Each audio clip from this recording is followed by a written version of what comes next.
യേശുക്രിസ്തുവിൻ്റെ നാമത്തിൽ എല്ലാവർക്കും സ്നേഹവന്ദനങ്ങൾ അറിയിക്കുന്നു. Live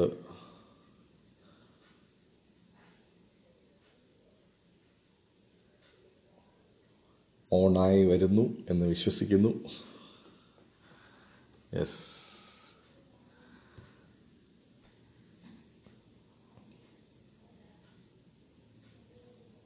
thank you Jesus, thank you Jesus, thank you Jesus, thank you Jesus. ലൈവിലേക്ക് ജോയിൻ ചെയ്യുന്ന എല്ലാ പ്രിയപ്പെട്ടവരെയും യേശുക്രിസ്തുവിൻ്റെ നാമത്തിൽ സ്വാഗതം ചെയ്യുന്നു. കുറച്ച് പേരൂടെ ജോയിൻ ചെയ്തുകൊണ്ടിരിക്കുന്നതുകൊണ്ട് നമുക്കൊരു പാട്ടിൻ്റെ ഒരടി പാടി നമുക്ക് ഇന്നത്തെ ശുശ്രൂഷയിലേക്ക് കടക്കാം. പരിശുദ്ധൻ മഹോന്നത ദേവൻ, പരമെങ്ങും വിളങ്ങും മഹേശൻ, സ്വർഗീയ സൈന്യങ്ങൾ വാഴ്ത്തി സ്തുതിക്കുന്ന സ്വർലോകനാഥനാം മശിഹാ. പരിശുദ്ധൻ മഹോന്നത ദേവൻ, പരനെങ്ങും വിളങ്ങും മഹേശൻ, സ്വർഗീയ സൈന്യങ്ങൾ വാഴ്ത്തി സ്തുതിക്കുന്ന സ്വർലോകനാഥനാം മശിഹാ.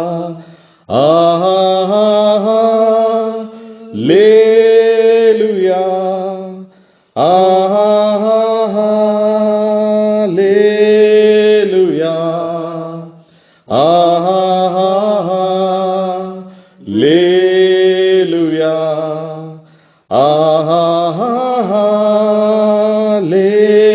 ലേലുയാ, ലേലുയാ, ലേലുയാ, ലേലുയാ. ആമേൻ. അവൻ അത്ഭുത മന്ത്രിയാം ദൈവം, നിത്യതാതനാം വീരനാം ദൈവം, ഉന്നത ദേവൻ, നീതിയിൻ സൂര്യൻ, രാജാതിരാജനാം മശിഹാ. അവൻ അത്ഭുത മന്ത്രിയാം ദൈവം, നിത്യതാതനാം വീരനാം ദൈവം, ഉന്നത ദേവൻ, നീതിയിൻ സൂര്യൻ, രാജാതിരാജനാം മശിഹാ. ലേലുയാ, ലേലുയാ, ലേലുയാ, ലേലുയാ, ലേലുയാ,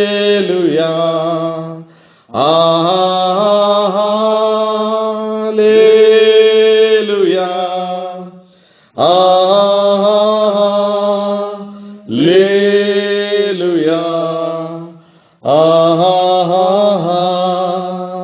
ലേലുയാ. ആമേൻ. ലൈവിൽ എന്നോടൊപ്പം ചേർന്നിരിക്കുന്ന എല്ലാ പ്രിയപ്പെട്ടവർക്കും യേശുക്രിസ്തുവിൻ്റെ നാമത്തിൽ ഒരിക്കൽ കൂടെ സ്നേഹവന്ദനങ്ങൾ അറിയിക്കുന്നു. ഇന്നത്തെ നമ്മുടെ ശുശ്രൂഷയുടെ രണ്ട് പ്രധാനപ്പെട്ട ഭാഗങ്ങൾ ആണ്. ഒന്ന്, എന്താണ് ക്രിസ്മസ്? നമ്മൾ ക്രിസ്മസ് എന്തുകൊണ്ടാണ് ആഘോഷിക്കുന്നത്? Why do we celebrate Christmas? അതാണ് നമ്മുടെ ഇന്നത്തെ ഏറ്റവും ഇമ്പോർട്ടൻ്റ് ആയിട്ടുള്ള ഭാഗം. ആ സന്ദേശമാണ് നമ്മൾ ഇന്ന് കേൾക്കാൻ പോകുന്നത്. നമ്മുടെ ആഘോഷങ്ങളുടെ എല്ലാം പുറകിലുള്ള കാരണം നമുക്ക് പിടികിട്ടിക്കഴിഞ്ഞാൽ നമ്മുടെ ആഘോഷങ്ങൾക്ക് വളരെയധികം ഊർജം ഉണ്ടാവും, അർത്ഥം വെക്കും. അർത്ഥത്തോടെ നമ്മുടെ ആഘോഷങ്ങളാവുമ്പോൾ അതിനകത്ത് വലിയ അനുഗ്രഹം നമുക്ക് അനുഭവിക്കാനായിട്ട് സാധിക്കും. രണ്ടാമത്തെ കാര്യം, എല്ലാവരുടെയും ആവശ്യങ്ങൾക്ക് വേണ്ടി നമ്മൾ ഇന്ന് ഒന്നിച്ച് പ്രാർത്ഥിക്കുകയും ചെയ്യും. പക്ഷെ ഏറ്റവും ഇമ്പോർട്ടൻ്റ് ഈ ക്രിസ്മസ് എന്താണ് എന്നുള്ളത് മനസ്സിലാക്കുവാനായിട്ടാണ്. നമുക്ക് കൂടുതൽ സമയമില്ലാത്തത് കൊണ്ട് ഞാൻ നേരെ ദൈവവചനത്തിലേക്ക് കടക്കുവാനായിട്ട് ആഗ്രഹിക്കുക. ഒരു നിമിഷം എൻ്റെ കൂടെ ചേർന്ന് നിങ്ങളൊരു വാക്ക് പ്രാർത്ഥിക്കുകയാണെങ്കിൽ നമുക്ക് പ്രാർത്ഥിച്ച് ദൈവവചനത്തിലേക്ക് കടക്കാം. പ്രിയപിതാവേ, ഞങ്ങൾ അങ്ങയിൽ ആശ്രയിച്ച് മുന്നോട്ട് പോകുന്നു. അപ്പൻ്റെ വചനം കേൾക്കുവാൻ ഞങ്ങൾ ആഗ്രഹിക്കുന്നു. ക്രിസ്മസ് എന്താണെന്നുള്ളത് അപ്പ ഞങ്ങളോട് അങ്ങ് സംസാരിക്കണമെന്ന് പ്രാർത്ഥിക്കുന്നു. ഇന്ന് ഈ ലൈവിൽ എന്നോടൊപ്പം ഞങ്ങളോടൊപ്പം പങ്കെടുക്കുന്ന ഓരോ പ്രിയപ്പെട്ടവർക്ക് വേണ്ടിയും പ്രാർത്ഥിക്കുന്നു. ഇനി ഇത് കാണാൻ പോകുന്നവർക്ക് വേണ്ടിയും പ്രാർത്ഥിക്കുന്നു. അവരെല്ലാം ഇന്ന് അങ്ങയുടെ വചനം സ്പർശിക്കട്ടെ എന്ന് പ്രാർത്ഥിക്കുന്നു. എന്തിനാണോ അങ്ങ് ഇറങ്ങി വന്നത് അതിൻ്റെ യഥാർത്ഥ അർത്ഥം, അതിൻ്റെ പൂർണ്ണതയിൽ മനസ്സിലാക്കുവാൻ സഹായിക്കണമെന്ന് പ്രാർത്ഥിക്കുന്നു. പരിശുദ്ധാത്മാവ് മുഴുവൻ ശുശ്രൂഷയുടെ നേതൃത്വം ഏറ്റെടുക്കണമെന്ന് പ്രാർത്ഥിക്കുന്നു. സകല നന്മകളാലും നിറയ്ക്കണം, യേശുവിൻ നാമത്തിൽ പിതാവേ, ആമേൻ. സോ നിങ്ങളുടെ കമൻസ് എല്ലാം വരുന്നുണ്ട്. അതിനെ ഓർത്ത് ഞാൻ അപ്പായെ സ്തുതിക്കുന്നു. കമൻസ് ഇടാനായിട്ടൊരു കുഴപ്പമില്ല, നിങ്ങളുടെ കമൻസ് രേഖപ്പെടുത്താം, ഫീഡ്ബാക്സ് ഇടാം. സോ ഇന്ന് we are going to get into the message, the Christmas message. What is Christmas? എന്താണ് Christmas? Why do we celebrate Christmas? എന്നെ സംബന്ധിച്ച് ജീവിതത്തിൽ നമ്മൾ എന്തെങ്കിലും ഈ ഭൂമിയിൽ ആഘോഷിക്കണമെങ്കിൽ ആഘോഷിക്കാൻ ഏറ്റവും ഇമ്പോർട്ടൻ്റ് ആയിട്ടുള്ള ഒരു അവസരം അഥവാ ഒരു കാരണം ക്രിസ്മസ് തന്നെയാണ്. ചിലർ പറയും ക്രിസ്മസ് 25 ഡിസംബർ അല്ല ക്രിസ്മസ്. ആയിക്കോട്ടെ, പക്ഷെ ഒരു കാര്യം ഉറപ്പാ, യേശു ഒരു ദിവസം ഈ ഭൂമിയിൽ ജനിച്ചു. അത് സത്യമാണ്. അപ്പം ഡിസംബർ 25 ഇന്ന് ലോകമെമ്പാടും എല്ലാവരും ഐകകണ്ഠ്യേന ഒരു കാര്യത്തിൽ ഒരു ഒത്തൊരുമിച്ച് അംഗീകരിക്കുമ്പോൾ, അപ്പം ഈവൻ ഗവൺമെന്റ് വരെ അതിനെ റെക്കഗ്നൈസ് ചെയ്യുമ്പോൾ നമ്മൾ അതിൻ്റെ കൂടെ ചേർന്ന് അത് ആഘോഷിക്കുക എന്നുള്ളതാണ്. പക്ഷെ എന്തുകൊണ്ട് നമ്മൾ ആഘോഷിക്കുന്നു? നമ്മൾ മനുഷ്യന്റെ ഇന്ന് നമ്മൾ എല്ലാവരുടെയും ആവശ്യങ്ങൾക്ക് വേണ്ടി പ്രാർത്ഥിക്കും. പക്ഷെ ഈ ആവശ്യങ്ങൾക്ക് വേണ്ടി പ്രാർത്ഥിക്കുമ്പോൾ പലർക്കും തോന്നും പല ആവശ്യങ്ങളാണ്, എൻ്റെ പലരെ ആവശ്യങ്ങളുണ്ട് എന്ന് പലർക്കും തോന്നും. പക്ഷേ എല്ലാ ആവശ്യങ്ങളുടെയും അടിസ്ഥാനപരമായ കാരണം ഒന്ന് മാത്രമാണ്. അതിൻ്റെ പേരാണ് സമാധാനം. നമ്മുടെ ആവശ്യങ്ങൾ പലതായിരിക്കും. ഇന്നൊരു പക്ഷേ നമ്മൾ ഈ മെസ്സേജ് കഴിഞ്ഞതിന് ശേഷം എല്ലാവരുടെയും ആവശ്യങ്ങൾക്ക് വേണ്ടി നമ്മൾ പൊതുവിൽ പ്രാർത്ഥിക്കും. പക്ഷേ ഒരാൾക്ക് രോഗമായിരിക്കും പ്രയാസപ്പെടുത്തുന്നത്, ഒരാളെ പ്രയാസപ്പെടുത്തുന്നത് സാമ്പത്തിക ബുദ്ധിമുട്ടായിരിക്കും, വേറൊരാളെ പ്രയാസപ്പെടുത്തുന്നത് മക്കളുടെ ഭാവിയായിരിക്കും, അല്ലെ മക്കൾ വഴിതെറ്റി പോകുന്നതുകൊണ്ടായിരിക്കും, വേറൊരാൾക്ക് മക്കളുടെ ജോലിയായിരിക്കും, വേറൊരാൾക്ക് വിവാഹമായിരിക്കും, വേറൊരാൾക്ക് കുഞ്ഞുങ്ങളില്ലാത്തതായിരിക്കും. പക്ഷേ ഇതെല്ലാം പല രീതിയിലുള്ള പ്രശ്നങ്ങളാണെന്ന് പറഞ്ഞാലും ഇതിൻ്റെ എല്ലാം അടിസ്ഥാനപരമായിട്ട് മനുഷ്യൻ ഒറ്റ പ്രശ്നമേ ഉള്ളൂ, സമാധാന പ്രശ്നം. അതെങ്ങനെയാണ് ഞാൻ പറയുന്നത്? അതിനൊരു അടിസ്ഥാനമുണ്ട് പ്രിയപ്പെട്ടവരെ. ഇന്ന് രാവിലെയും എന്നെ ഒരു സഹോദരി വിളിച്ചായിരുന്നു. അവരുടെ മകൾക്ക് ഒരു പ്രത്യേക തരം രോഗം ബാധിച്ചിരിക്കുക. വയറ്റിനകത്ത് 200ഓളം ചെറിയ ചെറിയ ട്യൂമേഴ്സ്. അത് വളരെ റെയറായിട്ട് വരുന്ന ഒരു ഡിസീസാണ്. അപ്പൊ പ്രശ്നം രോഗമാണ്, മകൾക്കാ രോഗം. പ്രശ്നം രോഗമാണ്, മകൾക്കാണ് രോഗം. 2, അതിനൊരു ചികിത്സ മെഡിക്കൽ സയൻസ് പറഞ്ഞിട്ടുണ്ട്. അതിന് 3.5 ലക്ഷം രൂപ ചെലവാകും. 3.5 ലക്ഷം രൂപ ചെലവാക്കി വേണം അതിൻ്റെ ട്രീറ്റ്മെൻറ്റ് എടുക്കാനായിട്ട്.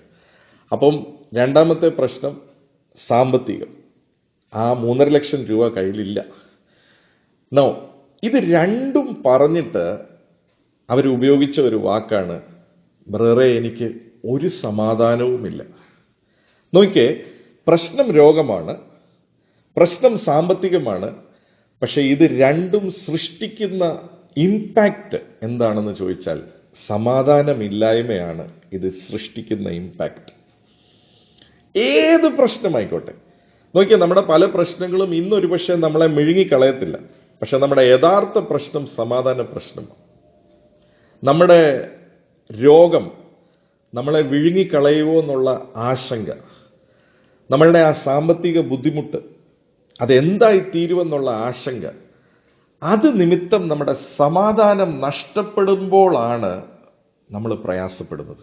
സോ യഥാർത്ഥത്തിൽ നമ്മുടെ ആവശ്യങ്ങൾ പലതാണെങ്കിലും ആ ആവശ്യങ്ങളുടെ എല്ലാം ഏറ്റവും വലിയ ആവശ്യം അത് റൂട്ടഡ് ആയിരിക്കുന്നത് സമാധാനത്തിലാണ്. സമാധാനമില്ലാതെ ഒരു മനുഷ്യന് വസിക്കാൻ സാധിക്കത്തില്ല. ദൈവം മനുഷ്യനെ അങ്ങനെയാണ് സൃഷ്ടിച്ചിരിക്കുന്നത്. സമാധാനമില്ലാതെ ഒരു വ്യക്തിക്ക് വസിക്കുവാനായിട്ട് സാധിക്കത്തില്ല. ദൈവം മനുഷ്യനെ സൃഷ്ടിച്ചപ്പോൾ അങ്ങനെയാണ് സൃഷ്ടിച്ചിരിക്കുന്നത്. അപ്പോൾ ഈ സമാധാനം എന്ന് പറയുന്നത് ദൈവത്തിന്റെ ഒരു പ്രോപ്പർട്ടിയാണ്. ഞാൻ വീണ്ടും പറയാം, സമാധാനം ലോകത്തിൽ പൈസ കൊടുത്താൽ ലഭിക്കുന്നതല്ല. സമാധാനം ദൈവത്തിന്റെ ഒരു പ്രോപ്പർട്ടിയാണ്, ദൈവത്തിന്റെ ഒരു ആട്രിബ്യൂട്ടാണ്, ദൈവത്തിന്റെ ഉള്ളിലുള്ളതാ സമാധാനം. അതുകൊണ്ട് തന്നെ ദൈവമുള്ളിടത്തെ സമാധാനം വസിക്കത്തുള്ളൂ. നോ, സമാധാനം നഷ്ടപ്പെടുന്നതാണ് നമ്മുടെ എല്ലാവരുടെയും പ്രശ്നം. നിങ്ങളുടെ വ്യക്തിപരമായ ചില പ്രശ്നങ്ങൾ കാണും. അതിൻ്റെ എല്ലാം അടിസ്ഥാനം എന്തുകൊണ്ടാണ് നമ്മളെ പ്രയാസപ്പെടുത്തുന്നതെന്ന് ചോദിച്ചാൽ നമ്മുടെ സമാധാനം നഷ്ടപ്പെടുന്നതാണ്. നമ്മുടെ പല പ്രശ്നങ്ങളും ഇന്ന് നമ്മളെ വിഴുങ്ങിക്കളയത്തില്ല. നമ്മുടെ പല പ്രയാസങ്ങളും നമ്മളെ വിഴുങ്ങിക്കളയുന്നത് പോലെയുള്ള നമ്മുടെ പല പ്രയാസങ്ങളും ഇന്ന് നമ്മളെ ഒന്നും ചെയ്തിട്ടില്ല. എങ്കിലും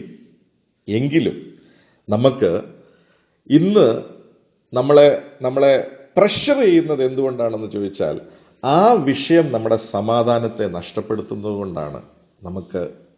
നമ്മൾ നോർമൽ അല്ല എന്ന് വെച്ചാൽ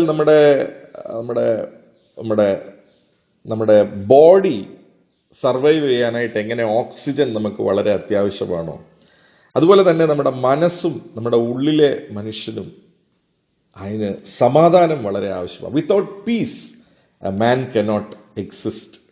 ഇറ്റ് ഈസ് വെരി ഡിഫിക്കൽട്ട്. ഇത് ദൈവത്തിന് നല്ലതുപോലെ അറിയാം. അപ്പോൾ തന്നെ ദൈവത്തിന് നല്ലതുപോലെ അറിയാം, ദൈവത്തെ കൂടാതെ മനുഷ്യന് സമാധാനം അനുഭവിക്കാനും സാധിക്കത്തില്ല. നിങ്ങൾ നോക്കിയാൽ ഇന്ന് നിങ്ങളുടെ പ്രശ്നം എന്തായിക്കോട്ടെ, എല്ലാ പ്രശ്നത്തിൻ്റെയും വേര് സമാധാനത്തിലാണ് കിടക്കുന്നത്. അങ്ങനെയാണെങ്കിൽ ഞാനിപ്പോൾ അതൊന്ന് റിവേഴ്സ് ചെയ്തും കൂടെ പറയാം.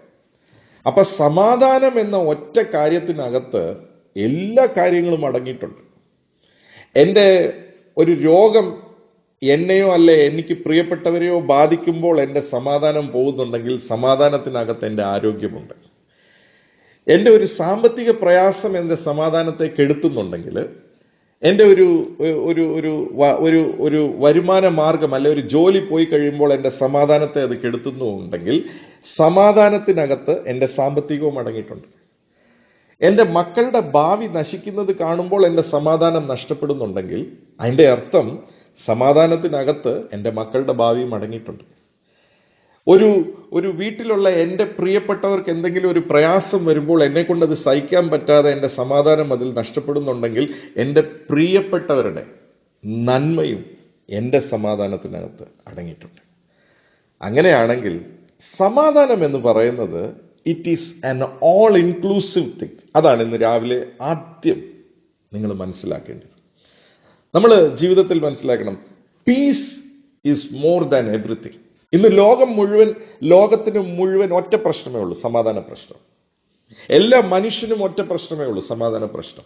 എല്ലാ കുടുംബങ്ങൾക്കും ഒറ്റ പ്രശ്നമേ ഉള്ളൂ, സമാധാന പ്രശ്നം. സമാധാനമാണ് എല്ലാ പ്രശ്നത്തിൻ്റെയും അടിസ്ഥാനം. എല്ലാ പ്രശ്നങ്ങളും മാറ്റിവിടുന്നത് സമാധാനമാണ്. അതുകൊണ്ട് എബ്രായ ഭാഷയിൽ സമാധാനത്തിന് ഷലോം എന്നാ പറയുന്നത്. അത് നിങ്ങളുടെ ഫോൺ ഇന്ന് ഫോൺ ഇഷ്ടം പോലെ ഉണ്ടല്ലോ. അപ്പം നിങ്ങളുടെ ഫോണിൽ നിങ്ങൾ ചുമ്മാ ഒന്ന് ഗൂഗിൾ ചെയ്ത് നോക്കിയാൽ ഷലോം എന്ന വാക്കിന്റെ അർത്ഥം ഞാനതൊന്ന് വായിക്കാം. ഷലോം എന്ന വാക്ക്, ഷലോം എന്ന വാക്കാണ് സമാധാനത്തിന് എബ്രായ ഭാഷയിൽ ഉപയോഗിച്ചിരിക്കുന്നത്. ഷലോം എന്ന വാക്കിന്റെ അർത്ഥത്തിനകത്ത് ഇംഗ്ലീഷിൽ ഇങ്ങനെയാണ് പറഞ്ഞിരിക്കുന്നത്. Shalom means peace, harmony, wholeness, completeness, prosperity, welfare, tranquillity എന്ന് വെച്ചാൽ സമാധാനം എന്ന ഒറ്റ വാക്കിനകത്ത് ഒരു മനുഷ്യന് ആവശ്യമായിട്ടുള്ള മുഴുവൻ നന്മകളും അടങ്ങിയിരിക്കുന്നത്. കംപ്ലീറ്റ്നെസ്, ഹോൾനെസ്, പൂർണ്ണത വരുത്തുന്നതാണ് സമാധാനം. അപ്പോൾ പഴയ നിയമത്തിൽ ഞാൻ ആദ്യമേ നമ്മൾ മുന്നോട്ട് പോകുമ്പോൾ ഒരു കാര്യം പറയുവാനായിട്ട് ആഗ്രഹിക്കുക. പഴയ നിയമവും പുതിയ നിയമവും വേദപുസ്തകത്തിലുണ്ട്. ഈ വേദപുസ്തകത്തിൽ 2 നിയമങ്ങളുണ്ട്, പഴയ നിയമവും പുതിയ നിയമവും. ഇത് രണ്ടും കൂട്ടിക്കുഴയ്ക്കരുത് ദൈവമക്കൾ. നമ്മളത് വായിക്കുമ്പോൾ അത് മനസ്സിലാക്കി വേണം നമുക്ക് വായിക്കാനായിട്ട്. പഴയ നിയമം ബൈബിളിലാണല്ലോ ബ്രദറെ, അപ്പൊ പിന്നെ അതും അപ്ലിക്കബിൾ അല്ലേ? യെസ്, അത് നമുക്ക് ഒരു വാക്യം നമുക്ക് വായിക്കാം. വായിക്കുമ്പോൾ നമുക്കത് മനസ്സിലാകും. എബ്രായർക്ക് എഴുതിയ ലേഖനം അതിന്റെ 8-ാം അധ്യായം അതിന്റെ 7ഉം 8ഉം വാക്യങ്ങൾ വായിക്കപ്പെടുന്നു. ശ്രദ്ധിക്കുക. എബ്രായർക്ക് എഴുതിയ ലേഖനം 8-ാം അധ്യായം അതിന്റെ 7ഉം 8ഉം വാക്യങ്ങൾ വായിക്കപ്പെടുന്നു. ശ്രദ്ധിക്കുക.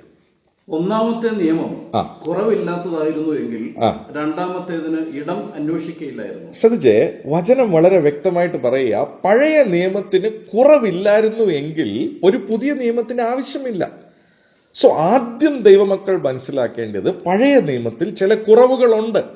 അതുകൊണ്ടാണ് ദൈവം ഒരു പുതിയ നിയമം ഉണ്ടാക്കിയത്. ഇതാദ്യം ഇന്നത്തെ ക്രിസ്മസ് സന്ദേശം കേൾക്കുമ്പോൾ ആദ്യം നമ്മുടെ മനസ്സിനകത്ത് കയറേണ്ടത് പഴയ നിയമത്തിൽ, ഇത് തോമസുട്ടി ബ്രദറിന്റെ വാക്കല്ല, ദൈവവചനമാണ്. പഴയ നിയമത്തിന് ചില കുറവുകൾ ഉണ്ടായിരുന്നുണ്ട്. 1-ാം നിയമത്തിന് ചില കുറവുകൾ ഉണ്ടായിരുന്നതുകൊണ്ടാണ് 2-ാം നിയമം ഉണ്ടായത്. വായിക്കപ്പെടുന്നു, ശ്രദ്ധിക്കുക. എന്നാൽ അവൻ അവരെ ആക്ഷേപിച്ചുകൊണ്ട് അരുളി ചെയ്യുന്നത്, ഞാൻ ഇസ്രായേൽ ഗ്രഹത്തോടും യഹൂദ ഗ്രഹത്തോടും പുതിയൊരു നിയമം ചെയ്യുന്ന കാലം വരും. ഈ പുതിയൊരു നിയമത്തെക്കുറിച്ച് നമുക്ക് കുറച്ചുകൂടെ മുന്നോട്ട് പോകുമ്പോൾ പഠിക്കാം. 13-ാമത്തെ വാക്യം കൂടെ വായിക്കുന്നു. അതേ 8-ാം അധ്യായത്തിന്റെ 13-ാമത്തെ വാക്യം വായിക്കപ്പെടുന്നു. പുതിയതെന്ന് പറയുന്നതിനാൽ ആദ്യത്തേതിനെ പഴയതാക്കിയിരിക്കുന്നു. എന്നാൽ പഴയതാകുന്നതും ജീർണിക്കുന്നതും എല്ലാം നീങ്ങി പോകുവാൻ അടുത്തിരിക്കുന്നു. അപ്പോൾ പുതിയ നിയമത്തിലുള്ള ഒരു വിശ്വാസിയെ ഭരിക്കുന്നത് പുതിയ നിയമമാണ്. 1-2 പ്രധാനപ്പെട്ട വ്യത്യാസങ്ങൾ പുതിയ നിയമവും പഴയ നിയമവും നമ്മൾ മനസ്സിലാക്കിയാൽ മാത്രമേ ക്രിസ്മസ് നമുക്ക് മനസ്സിലാകത്തുള്ളൂ. ആദ്യത്തെ കാര്യം, പഴയ നിയമം എന്ന് പറയുന്നത് ദൈവവും മനുഷ്യനും തമ്മിലുള്ള നിയമമാണ്. It is a covenant between God and man. ദൈവവും മനുഷ്യനും തമ്മിൽ നേരിട്ടുള്ള ഒരു നിയമമാണ്. പക്ഷേ പുതിയ നിയമവും ദൈവവും യേശുവും തമ്മിലുള്ള നിയമമാണ്. The first covenant, the new covenant is between God and Jesus. പിതാവിനും പുത്രനും തമ്മിലുള്ള ഉടമ്പടിയാണ്. പുത്രനിൽ കൂടെ മനുഷ്യനോടുള്ള ഉടമ്പടിയാണ് പുതിയ നിയമം. ഞാൻ ഒരിക്കൽ കൂടെ പറയാം, പഴയ നിയമത്തിൽ മീഡിയേറ്റർ ഇല്ല. പഴയ നിയമത്തിൽ ദർ ഇസ് നോ മീഡിയേറ്റർ. ദൈവത്തിനും മനുഷ്യനും ഇടയ്ക്ക് മീഡിയേറ്റർ ഇല്ല. പക്ഷെ പുതിയ നിയമത്തിൽ ദൈവത്തിനും മനുഷ്യനും ഇടയ്ക്കൊരു മീഡിയേറ്റർ ഉണ്ട്. അവന്റെ പേരാണ് യേശു. നൗ, ഞാൻ ദൈവത്തിനും മനുഷ്യനും ഇടയ്ക്ക് മീഡിയേറ്റർ പറയുമ്പോൾ പിതാവ്, പുത്രൻ, പരിശുദ്ധാത്മാവ് എന്ന് പറയുമ്പോൾ പലപ്പോഴും പുതിയതായി കേൾക്കുന്നവർക്ക്, ഇന്ന് ആദ്യമായിട്ട് ഈ സത്യങ്ങൾ കേൾക്കുന്നവർക്ക് ഒരു പക്ഷേ കൺഫ്യൂഷൻ ഉണ്ടാകുന്നതുകൊണ്ട് അതുകൊണ്ടാണ് തൃത്വം നമ്മൾ മനസ്സിലാക്കിയാൽ മാത്രമേ ഇത് നമുക്ക് പൂർണ്ണമായിട്ട് മനസ്സിലാക്കാൻ സാധിക്കത്തുള്ളൂ. പലപ്പോഴും പിതാവാം ദൈവം, പുത്രനാം ദൈവം, പരിശുദ്ധാത്മാവ് എന്നൊക്കെ പറയുമ്പോൾ 3 വ്യത്യസ്ത ദൈവങ്ങളായിട്ടാണ് പലരുടെയും ഉള്ളിൽ തോന്നുന്നത്. എനിക്ക് സമയം വളരെ ചുരുക്കമായതുകൊണ്ട് അത് ഫുൾ എനിക്ക് എക്സ്പ്ലെയിൻ ചെയ്യാൻ സാധിക്കത്തില്ല. അത് നിങ്ങൾ മനസ്സിലാക്കിയാൽ മാത്രമേ പുതിയ നിയമം ഫുള്ളായിട്ട് മനസ്സിലാകത്തുള്ളൂ. ഇതേ പേജിൽ, ഇതേ ചാനലിൽ പരിശുദ്ധാത്മാവിനെ നമുക്ക് ഒന്നുകൂടെ അടുത്തറിയാമെന്ന് പറഞ്ഞൊരു മെസ്സേജ് ഉണ്ട്. അത് നിങ്ങൾ കേൾക്കുമെങ്കിൽ ആ ഓഡിയോ മെസ്സേജിനകത്ത് തൃത്വം എന്താണെന്നുള്ളത് നിങ്ങൾക്ക് നല്ലതുപോലെ മനസ്സിലാക്കാൻ സാധിക്കും. അപ്പോൾ തന്നെ പരിശുദ്ധാത്മാവാണ് പുതിയ നിയമത്തിന്റെ എക്സിക്യൂട്ടർ. ഇന്നും പരിശുദ്ധാത്മാവാണ് പുതിയ നിയമത്തെ ഭൂമിയിൽ എക്സിക്യൂട്ട് ചെയ്തുകൊണ്ടിരിക്കുന്നത്. അപ്പൊ പരിശുദ്ധാത്മാവിനെ മനസ്സിലാക്കിയാലേ നമുക്ക് ക്രിസ്മസ് മനസ്സിലാകത്തുള്ളൂ. പരിശുദ്ധാത്മാവിൽ കൂടെ മാത്രമേ നമുക്ക് ക്രിസ്മസ് മനസ്സിലാകത്തുള്ളൂ. സോ ആ മെസ്സേജ് നിങ്ങൾ കേൾക്കുമെങ്കിൽ നിങ്ങൾക്ക് തൃത്വം പിടികിട്ടും, പരിശുദ്ധാത്മാവിനെ ഒന്നുകൂടെ പിടികിട്ടും. എങ്കിലും വളരെ ചുരുങ്ങിയ വാക്കുകളിൽ മനസ്സിലാക്കി പോകുവാനായിട്ട് ഞാനൊരു കാര്യം പറയട്ടെ. ഒറ്റ ദൈവമേ ഉള്ളൂ, ഏക ദൈവമേ ഉള്ളൂ, ഒരു വ്യക്തിയേ ഉള്ളൂ. പക്ഷെ 3 വ്യത്യസ്ത കാര്യാലയങ്ങളിൽ ആ ദൈവം പ്രവർത്തിക്കുന്നു. സോ പിതാവ് ഒരു ദൈവം, പുത്രൻ ഒരു ദൈവം, പരിശുദ്ധാത്മാവ് ഒരു ദൈവമല്ല. 3 ദൈവങ്ങളില്ല, ഒറ്റ ദൈവമേ ഉള്ളൂ. അത് മനസ്സിലാകാൻ ഏറ്റവും എളിമയായ 2 ഉദാഹരണങ്ങൾ ഞാൻ പറയാം, സമയമില്ലാത്തതുകൊണ്ട്. ഒന്ന്, നമ്മളെ തന്നെ ഒന്ന് നോക്കിയാൽ മതി. നമ്മളിൽ 3 ഭാഗങ്ങളുണ്ട്. നമുക്കൊരു ദേഹിയുണ്ട്, നമുക്കൊരു ദേഹമുണ്ട്. ദേഹി, ദേഹം, ആത്മാവ്. The spirit, body and mind, 3 ഉണ്ട്. ഇപ്പം എൻ്റെ ശരീരം ഇപ്പം ഇവിടെ ഇരിക്കുക. എൻ്റെ ശരീരത്തിന് ഇപ്പം ഇവിടുന്ന് യാത്ര ചെയ്യാൻ സാധിക്കുന്നില്ലെങ്കിലും എൻ്റെ മനസ്സിന് യാത്ര ചെയ്യാം. പക്ഷേ ഇപ്പം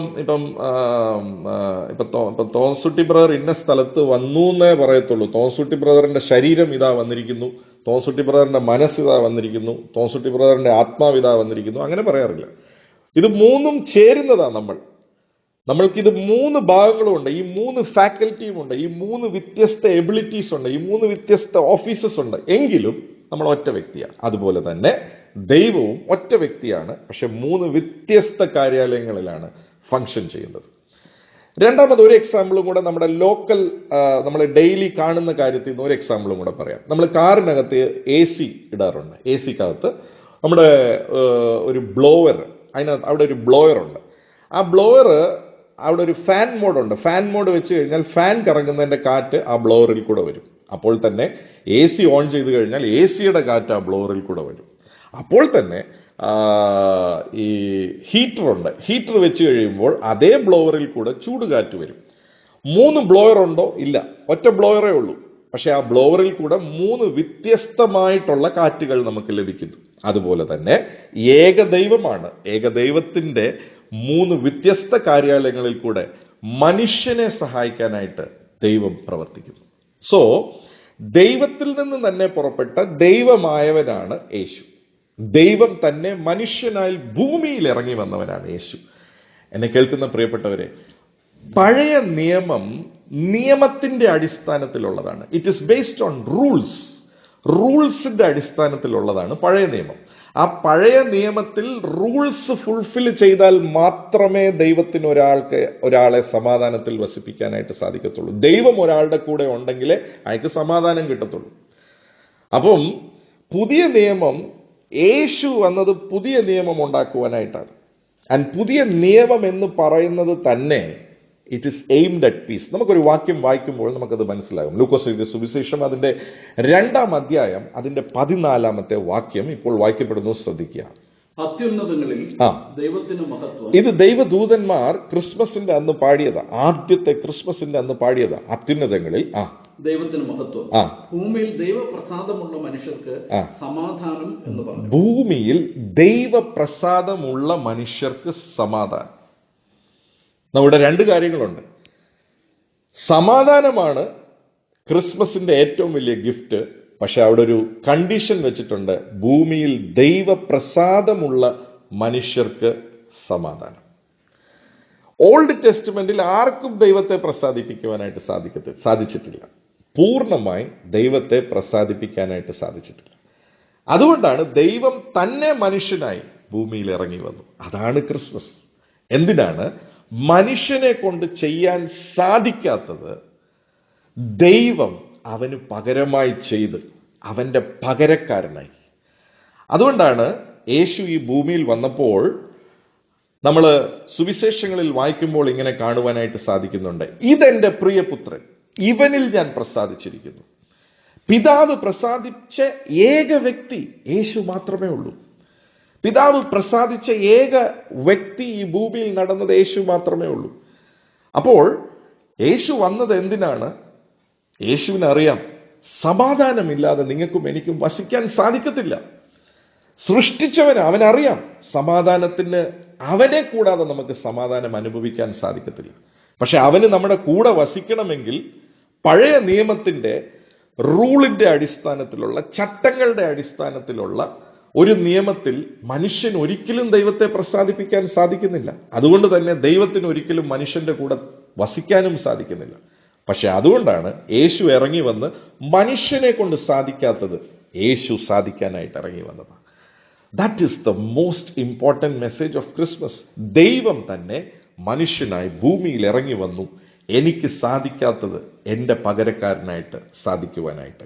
എനിക്ക് ദൈവത്തെ പ്രസാദിപ്പിക്കാൻ സാധിക്കുന്നില്ല, പക്ഷെ എനിക്ക് പകരക്കാരനായിട്ട് ദൈവത്തിൻ്റെ സ്റ്റാൻഡേർഡ് അനുസരിച്ച് ദൈവത്തെ പ്രസാദിപ്പിക്കുന്ന ഒരു വ്യക്തിയുണ്ട്. അവൻ്റെ പേര് യേശു എന്നാണ്. അതുകൊണ്ടാണ് യേശു ഇറങ്ങി വന്നത്. ആൻഡ് പുതിയ നിയമത്തിൽ യേശു ഇറങ്ങി വന്നപ്പോൾ യേശു ഒരു കാര്യം വളരെ ക്ലിയർ ആയിട്ട്, അതാണ് നമ്മൾ ഇന്ന് ക്രിസ്മസിന്റെ മെസ്സേജ് കേൾക്കുമ്പോൾ രണ്ട് കാര്യങ്ങൾ നമുക്ക് പിടികിട്ടും. ദൈവത്തിന് നമ്മളെ ദൈവം നമ്മളെ എന്തുമാത്രം സ്നേഹിക്കുന്നുണ്ടെന്നുള്ളതും ദൈവത്തിന്റെ ജ്ഞാനം എത്ര വലുതാണെന്നുള്ളതും, ഇത് രണ്ടും നമുക്ക് ഈ ക്രിസ്മസ് മെസ്സേജ് കേൾക്കുമ്പോൾ പിടികിട്ടും. സോ മനുഷ്യന് സമാധാനം കൂടാതെ വസിക്കാൻ സാധിക്കത്തില്ല. ദൈവത്തെ കൂടാതെ മനുഷ്യന് സമാധാനം കിട്ടത്തുമില്ല. ദൈവം എന്നേക്കും മനുഷ്യന്റെ കൂടെ വസിക്കണമെങ്കിൽ പഴയ നിയമം കൊണ്ട് ദൈവത്തിന് മനുഷ്യന്റെ കൂടെ വസിക്കാൻ സാധിക്കത്തില്ല. സോ ഒരു പുതിയ നിയമത്തിന്റെ അത്യാവശ്യകതയുണ്ട്. സോ യേശു പുതിയ നിയമം കൊണ്ടുവരാനായിട്ട് വന്നു. പക്ഷെ പുതിയ നിയമം കൊണ്ടുവരുമ്പോൾ പഴയ നിയമത്തിൽ പല ചട്ടങ്ങളും പല കാര്യങ്ങളും ദൈവം പുറപ്പെടുവിച്ച കൽപ്പനകളാണ്. ദൈവം പറഞ്ഞു, പാപത്തിന്റെ ശമ്പളം മരണമാണ്, രക്തം ചിന്തിയിട്ടല്ലാതെ പാപത്തിന് മോചനമില്ല. ദൈവത്തിന്റെ സ്വഭാവത്തിന്, പ്രിയപ്പെട്ടവരെ, ഒരു മാറ്റവുമില്ല. ദൈവത്തിന്റെ സ്റ്റാൻഡേർഡിന് ഒരു മാറ്റവുമില്ല. ദൈവം തന്റെ സ്റ്റാൻഡേർഡിൽ നിന്ന് ഒരിക്കലും മാറത്തില്ല. അവൻ ഇന്നലെയും ഇന്നും എന്നേക്കും അനന്യൻ തന്നെ. അവന്റെ വാക്കുകൾക്കൊരു മാറ്റവുമില്ല, അവന്റെ സ്റ്റാൻഡേർഡിന് ഒരു മാറ്റവുമില്ല, അവന്റെ വിശുദ്ധിക്കൊരു മാറ്റവുമില്ല. പക്ഷേ ആ വിശുദ്ധി കീപ്പപ്പ് ചെയ്യുമ്പോൾ തന്നെ, ആ സ്റ്റാൻഡേർഡ് കീപ്പപ്പ് ചെയ്യുമ്പോൾ തന്നെ മനുഷ്യന് എന്നേക്കും ഒരു സമാധാന ഉടമ്പടി ഉണ്ടാക്കുവാനായിട്ടാണ് ദൈവം ഭൂമിയിലേക്ക് മനുഷ്യനായി ഇറങ്ങി വന്നത്. അതാണ് ക്രിസ്മസ്, അതാണ് നമ്മൾ ആഘോഷിക്കുന്നത്. നൗ അവിടെ യേശു പുതിയ നിയമം കൊണ്ടുവന്നപ്പോൾ യേശു ചെയ്ത ഒരു കാര്യമുണ്ട്. പഴയ നിയമം, the old testament is based on rules, the new testament is based on relationship. I repeat, the old testament is based on rules. ചില ചട്ടങ്ങളുടെ അടിസ്ഥാനത്തിൽ, ചില പ്രമാണങ്ങളുടെ അടിസ്ഥാനത്തിൽ, ചില നിയമങ്ങളുടെ അടിസ്ഥാനത്തിലാണ് പഴയ നിയമം. പക്ഷേ പുതിയ നിയമം it is based on relationship. എന്തുകൊണ്ടാ അതങ്ങനെ ചെയ്തത്? ബിക്കോസ് എല്ലാ റിലേഷൻഷിപ്പിനും ഒരു പ്രോട്ടോക്കോൾ ഉണ്ട്. നമ്മൾ ഒരു സ്കൂളിൽ ചെല്ലുമ്പോൾ അവിടെ ഒരു ടീച്ചറും സ്റ്റുഡൻറ്റും തമ്മിലുള്ള റിലേഷൻഷിപ്പിന് ഒരു പ്രോട്ടോക്കോൾ ഉണ്ട്. നമ്മൾ ഒരു സ്ഥാപനത്തിൽ ജോലി ചെയ്യുമ്പോൾ അവിടെയുള്ള മാനേജറും സബോർഡിനേറ്റ്സും തമ്മിലുള്ള ഒരു പ്രോട്ടോക്കോൾ ഉണ്ട്. അങ്ങനെ ഭൂമിയിലുള്ള എല്ലാ റിലേഷൻഷിപ്പിനും ഒരു പ്രോട്ടോക്കോൾ ഉണ്ട്, ചില റൂൾസ് ഉണ്ട്. എല്ലാ റൂൾസിനകത്തും ഞാൻ എന്ത് ചെയ്യണമെന്നും അവരെന്ത് ചെയ്യുമെന്നും വളരെ ക്ലിയറാണ്. അതുകൊണ്ടാണ് പഴയ നിയമത്തിൽ ദൈവമായി ഇരുന്നപ്പോൾ, ഭക്തൻ അഥവാ മനുഷ്യൻ ഭക്തനായി ഇരുന്നപ്പോൾ, അഥവാ ദൈവം ഗുരുവായിട്ടും മനുഷ്യൻ ശിഷ്യനായിട്ടും ഇരുന്നപ്പോൾ ഒക്കെ ഒരു കണ്ടീഷണൽ കോൺട്രാക്റ്റ് ആയല്ല. നമുക്കൊരു വാക്യം വായിക്കുമ്പോൾ അത് മനസ്സിലാകും. ആവർത്തന പുസ്തകം 28-ാം അധ്യായം അതിന്റെ 1-ാമത്തെ വാക്യം വായിക്കപ്പെടുന്നു. ശ്രദ്ധിക്കുക. ആവർത്തന പുസ്തകം.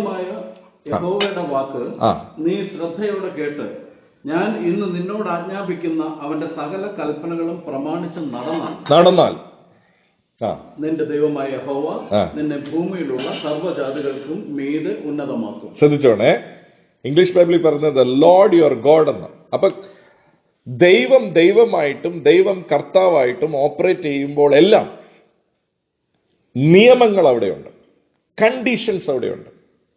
അവിടെ പറയുകയാണ്, ഞാൻ പറയുന്ന കണ്ടീഷൻസ് എല്ലാം നീ നിവർത്തിച്ചാൽ ഞാൻ നിന്നെ അനുഗ്രഹിക്കാം, ഞാൻ നിന്നെ ഉയർത്താം. നൗ ഈ കണ്ടീഷണൽ റിലേഷൻഷിപ്പ് എല്ലാം അവിടെ നിൽക്കുമ്പോൾ തന്നെ ദൈവത്തിന് നല്ലതുപോലെ തൻ്റെ മനസ്സിൽ അറിയാം കണ്ടീഷൻ ഇല്ലാത്ത ഒരു റിലേഷൻഷിപ്പ് ഉണ്ട്. ആ റിലേഷൻഷിപ്പാണ് പിതാവും പുത്രനും, അഥവാ അപ്പനും മകനും അപ്പനും മകളും തമ്മിലുള്ള റിലേഷൻഷിപ്പ്. അവിടെ ഒരിക്കലും കണ്ടീഷൻ ഇല്ല. എന്നാൽ നോക്കിയേ, ബാക്കിയുള്ള ഒരു സ്ഥാപനത്തിൽ നമ്മൾ ചെന്നാൽ അവിടെയുള്ള റൂൾസ് റെഗുലേഷൻസ് എല്ലാം അവിടെ എഴുതി വെച്ചിട്ടുണ്ട്. ഇറ്റ് ഈസ് റിട്ടൺ, എഴുതിയിരിക്കുക. പക്ഷേ വീട്ടിൽ ഒരിക്കലും വീട്ടിൽ ചില റൂൾസ് ഉണ്ട്. അപ്പന് കൊടുക്കേണ്ട സ്ഥാനം അപ്പന് കൊടുക്കണം. മക്കൾക്കൊരു സ്ഥാനമുണ്ട്. മക്കൾ എങ്ങനെ ബിഹേവ് ചെയ്യണം, അപ്പൻ എങ്ങനെ ബിഹേവ് ചെയ്യണം, എല്ലാത്തിനും ഒരു സ്റ്റാൻഡേർഡ് ഉണ്ട്. പക്ഷേ അതൊന്നും എഴുതിയിട്ടില്ല, എഴുത്തിനപ്പുറമാണ്. എഴുത്തിൽ കൂടെ നിർവഹിക്കുന്നതല്ല അപ്പനും മകനും തമ്മിലുള്ള relationship. It is beyond that. Secondly, അവിടെ കണ്ടീഷണൽ അല്ല, ഞാൻ ഇന്നത് ചെയ്താൽ ഞാൻ ഇന്നത് ചെയ്യും. ഒരിക്കലും നമ്മുടെ മക്കള് പരീക്ഷയിൽ പാസ്സായാൽ അവർക്ക് നമ്മൾ വീട്ടിൽ ആഹാരം കൊടുക്കും എന്നൊരു ചട്ടം നമ്മുടെ വീട്ടിൽ വെച്ചിട്ടില്ല. പക്ഷെ പഴയ നിയമം അഥവാ ബാക്കി എല്ലാ റിലേഷൻഷിപ്പും, ദൈവവും ഭക്തനും തമ്മിലുള്ള റിലേഷൻഷിപ്പ് എപ്പോഴും ഞാൻ ഇത് ചെയ്താൽ നീ ഇത് ചെയ്താൽ ഞാൻ അത് ചെയ്യാം. അതാണ് പഴയ നിയമം മുഴുവൻ അതാണ്. പക്ഷെ പുതിയ നിയമത്തിൽ യേശു വന്നപ്പോൾ he wanted to get in to a relationship. ആ റിലേഷൻഷിപ്പ് എങ്ങനെയായിരിക്കണം? ഇറ്റ് ഷുഡ് ബി ബിയോണ്ട് റൂൾസിനപ്പുറമായ ഒരു റിലേഷൻഷിപ്പിന് വേണ്ടിയാണ് യേശു ഭൂമിയിൽ ഇറങ്ങി വന്നത്. പഴയ നിയമത്തിൽ തന്നെ തന്റെ ഉള്ളിൽ അതുണ്ട്. നമുക്കൊരു വാക്യം വായിക്കാം. യെരമ്യാവിന്റെ പുസ്തകം 3-ാം അധ്യായം അതിന്റെ 19-ാമത്തെ വാക്യം വായിക്കുമ്പോൾ നമുക്കത് മനസ്സിലാകും. അവിടെ നിയമങ്ങൾ നടപ്പിലാക്കുന്ന ദൈവം. അപ്പം അബ്രഹാം വരെയുള്ള ചരിത്രം നിങ്ങൾക്കറിയാം. അബ്രഹാമിനെ വിളിച്ചു, അനുഗ്രഹിച്ചു. അബ്രഹാമിൽ നിന്ന് ഇസ്ഹാക്ക് ഉണ്ടായി, ഇസ്ഹാക്കിൽ നിന്ന് യാക്കോബ് ഉണ്ടായി, യാക്കോബിൽ നിന്ന് 12 ഗോത്രങ്ങളുണ്ടായി. അങ്ങനെ ഇസ്രായേൽ ഒരു വലിയ ജനമായി, തന്റെ സ്വന്തം ജനമെന്ന് വിളിക്കാൻ തുടങ്ങി. പക്ഷെ തന്റെ ജനത്തെ നടത്തുമ്പോൾ അവിടെ എല്ലാം നിയമങ്ങളാണ്. പഴയ നിയമം മുഴുവൻ നിയമങ്ങളുടെ അടിസ്ഥാനത്തിലാണ്. There is always rules and regulations. അപ്പൊ പലപ്പോഴും ഇസ്രായേൽ ജനം ആ നിയമങ്ങൾ അനുസരിക്കുമ്പോൾ ദൈവം അവരെ അനുഗ്രഹിക്കും. ഇസ്രായേൽ ജനം ആ നിയമങ്ങൾ ലംഘിക്കുമ്പോൾ അവർക്ക് ശിക്ഷയുണ്ടാകും. പലപ്പോഴും അവർ നല്ല രാജ്യത്ത് വസിക്കും, നല്ല സ്ഥലത്ത് വസിക്കും. പക്ഷെ അവർ പാപം ചെയ്യുമ്പോൾ, ദൈവത്തിന്റെ കൽപ്പനകൾ ലംഘിക്കുമ്പോൾ അവരെ ശത്രുക്കൾ വന്ന് ആക്രമിക്കും, അവരെ ശത്രുക്കൾ കയ്യേറും, അവരുടെ സമാധാനം നഷ്ടപ്പെടും.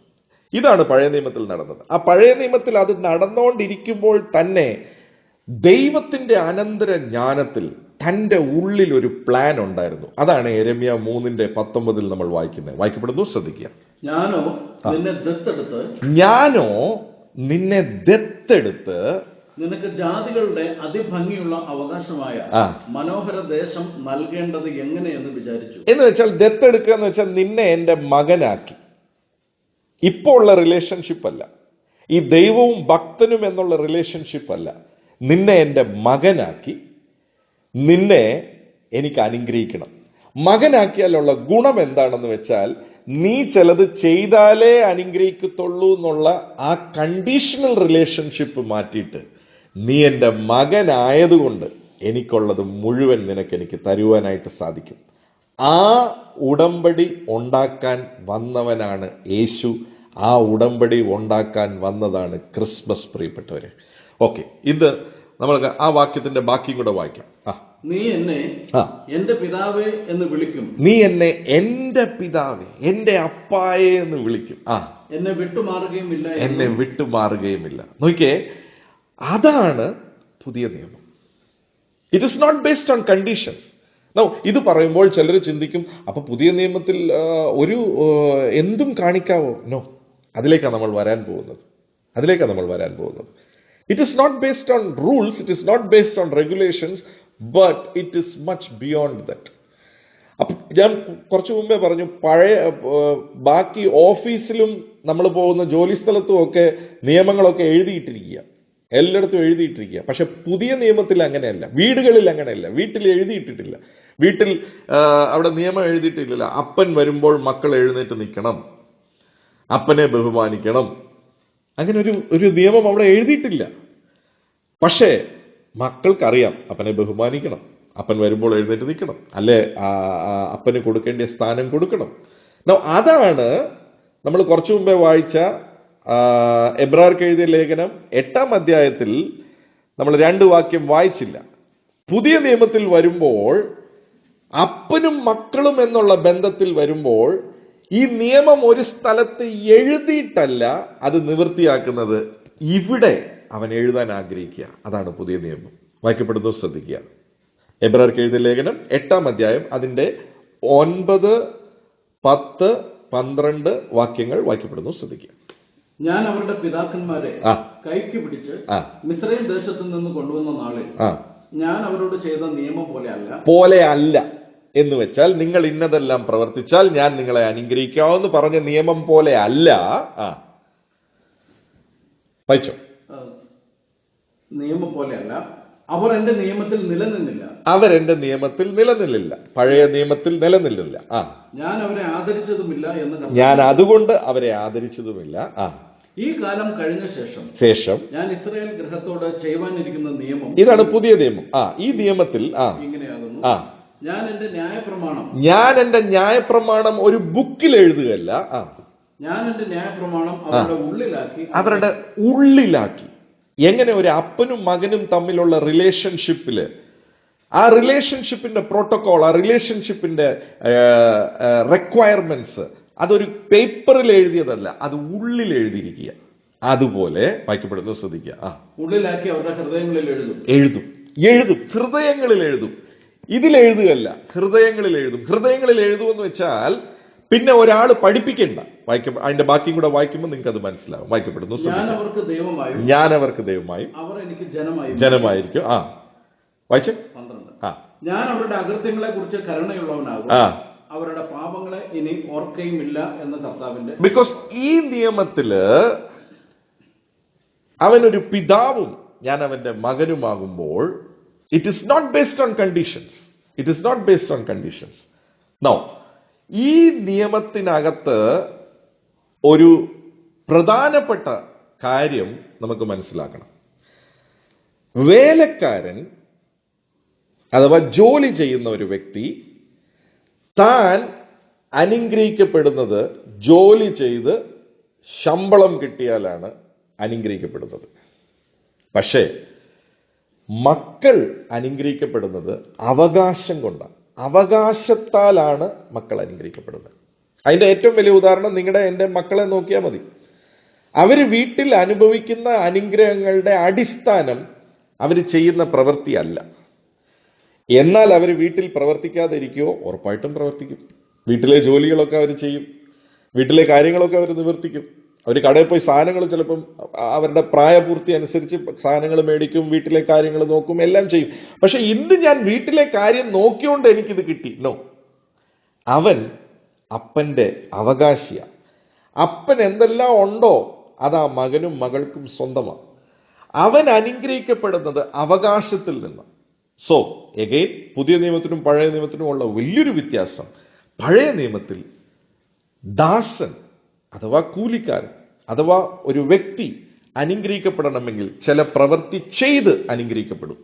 പക്ഷെ പുതിയ നിയമത്തിൽ ഞാൻ മകനായതുകൊണ്ട് ഞാൻ അവകാശിയായതുകൊണ്ടാണ് ഞാൻ അനുഗ്രഹിക്കപ്പെടുന്നത്. അതാണ് ഏറ്റവും വലിയ വ്യത്യാസം. സോ നൗ ഞാൻ ഇപ്പോൾ വായിച്ച വാക്യം ഈ ദൈവത്തിന്റെ ഉള്ളിൽ അപ്പോഴേ ഉണ്ടായിരുന്നു. ഈ റിലേഷൻഷിപ്പ് ഏതാ? അപ്പനും മകനും തമ്മിലുള്ള റിലേഷൻഷിപ്പിലോട്ടായി കഴിയുമ്പോൾ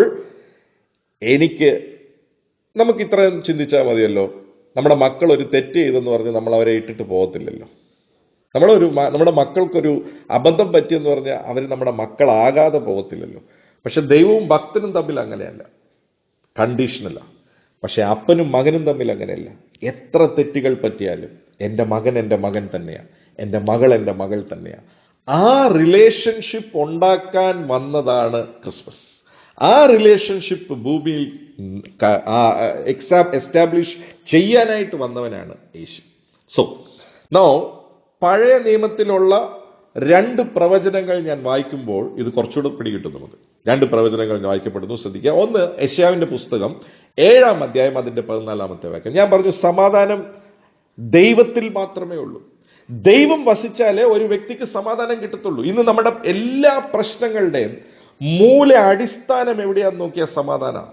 V have a peace problem. നമുക്ക് സമാധാന പ്രശ്നമുള്ള, അല്ലാതെ നമുക്ക് വേറെ ഒരു പ്രശ്നവുമല്ല. അപ്പോൾ തന്നെ ഞാൻ മുന്നേ പറഞ്ഞതുപോലെ സമാധാനത്തിനകത്ത് നമ്മുടെ ജീവിതത്തിന് ആവശ്യമായിട്ടുള്ള മുഴുവൻ കാര്യങ്ങളും അടങ്ങിയിട്ടുണ്ട്. സമാധാനം എന്ന് പറയുന്നത് it is not an abstract term. It is wholeness, it is harmony, it is completeness. പൂർത്തീകരിക്കുന്ന ഒന്നാണ് സമാധാനം. ഓക്കെ, വായിക്കപ്പെടുന്നു, ശ്രദ്ധിക്കുക. യെശയ്യാവിന്റെ പുസ്തകം 7:14. അതുകൊണ്ട് അതുകൊണ്ട് കർത്താവ് തന്നെ നിങ്ങൾക്ക് ഒരു അടയാളം തരും. കന്യക ഗർഭിണിയായി ഒരു മകനെ പ്രസവിക്കും. കന്യക ഗർഭിണിയായി ഒരു മകനെ പ്രസവിക്കും. അവന് ഇമ്മാനുവൽ എന്ന് പേർ വിളിക്കും. ഇമ്മാനുവേൽ എന്ന് പേര് വിളിക്കും. എന്താ ഈ പേരിന്റെ അർത്ഥം? വായിക്കപ്പെടുന്നു, ശ്രദ്ധിക്കുക. തിന്മ തള്ളി നന്മ തിരഞ്ഞെടുപ്പാൻ പ്രായമാകും വരെ അവൻ. ഈ ഇമ്മാനുവേൽ എന്ന വാക്കിന്റെ അർത്ഥം ദൈവം നമ്മോട് കൂടെ എന്നതാണ് അർത്ഥം. ദൈവം നമ്മോട് കൂടെ. ദൈവം നമ്മോട് കൂടെ. ഇമ്മാനുവൽ മീൻസ് ദൈവം നമ്മോട് കൂടെ. നൗ ഈ വാക്കിന്റെ അർത്ഥം ദൈവം നമ്മോട് കൂടെ എന്ന് വെച്ചാൽ പുതിയ നിയമത്തിന്റെ ഏറ്റവും വലിയ ഒബ്ജക്റ്റീവ് എന്താണെന്ന് ചോദിച്ചാൽ, ദൈവം മനുഷ്യനായതിന്റെ ഒബ്ജക്റ്റീവ് എന്താണെന്ന് ചോദിച്ചാൽ, എന്നും എന്നേക്കും എനിക്ക് മനുഷ്യന്റെ കൂടെ വസിക്കണം, എന്നും എന്നേക്കും എനിക്ക് മനുഷ്യന്റെ കൂടെ നിൽക്കണം. അതിനെനിക്കൊരു കണ്ടീഷണൽ ഇല്ലാത്ത ഒരു റിലേഷൻഷിപ്പ് ഉണ്ടാക്കണം. അതാണ് അപ്പനും മകനും ഉള്ള റിലേഷൻഷിപ്പ്. ആ റിലേഷൻഷിപ്പിൽ എനിക്ക് എന്നേക്കും എൻ്റെ മക്കളുടെ കൂടെ എനിക്ക് വസിക്കുവാനായിട്ട് സാധിക്കും. അപ്പോൾ തന്നെ ദൈവത്തിന്റെ സ്റ്റാൻഡേർഡിൽ നിന്ന് താഴോട്ട് പോകാൻ സാധിക്കത്തില്ല. ദൈവത്തിന്റെ കണ്ടീഷൻസിൽ നിന്ന് താഴോട്ട് പോകാൻ സാധിക്കത്തില്ല. നമ്മൾ കുറച്ചു മുമ്പേ വായിച്ചു കേട്ടു, ക്രിസ്മസിൽ ഇങ്ങനെ പാടി, അത്യുന്നതങ്ങളിൽ ദൈവത്തിന് മഹത്വം, ഭൂമിയിൽ ദൈവപ്രസാദമുള്ളവർക്ക് സമാധാനം. സോ ദൈവത്തെ പ്രസാദിച്ചാലേ സമാധാനം കിട്ടത്തുള്ളൂ. പക്ഷെ ദൈവത്തെ ആർക്കും പഴയ നിയമത്തിൽ പ്രസാദിപ്പിക്കുവാനായിട്ട് സാധിച്ചില്ല. ഈ ഭൂമിയിൽ യേശു ഇറങ്ങി വന്നത്, ദൈവം മനുഷ്യനായി ഇറങ്ങി വന്നത് എന്തിനാണെന്ന് ചോദിച്ചാൽ, ദൈവത്തിന്റെ ആ സ്റ്റാൻഡേർഡ് നിവർത്തിച്ച് ആ പ്രസാദം നേടിയെടുക്കുവാനായിട്ടാണ് ഭൂമിയിൽ ഇറങ്ങി വന്നത്. സോ എന്തെല്ലാം ദൈവത്തിന്റെ കണ്ടീഷൻസ് ഉണ്ടോ അത് മുഴുവനും മനുഷ്യനായി ഇറങ്ങി വന്ന് നിവർത്തിച്ചു യേശു. അത് നിവർത്തിക്കാൻ ഇറങ്ങി വന്നതാണ് ക്രിസ്മസ്.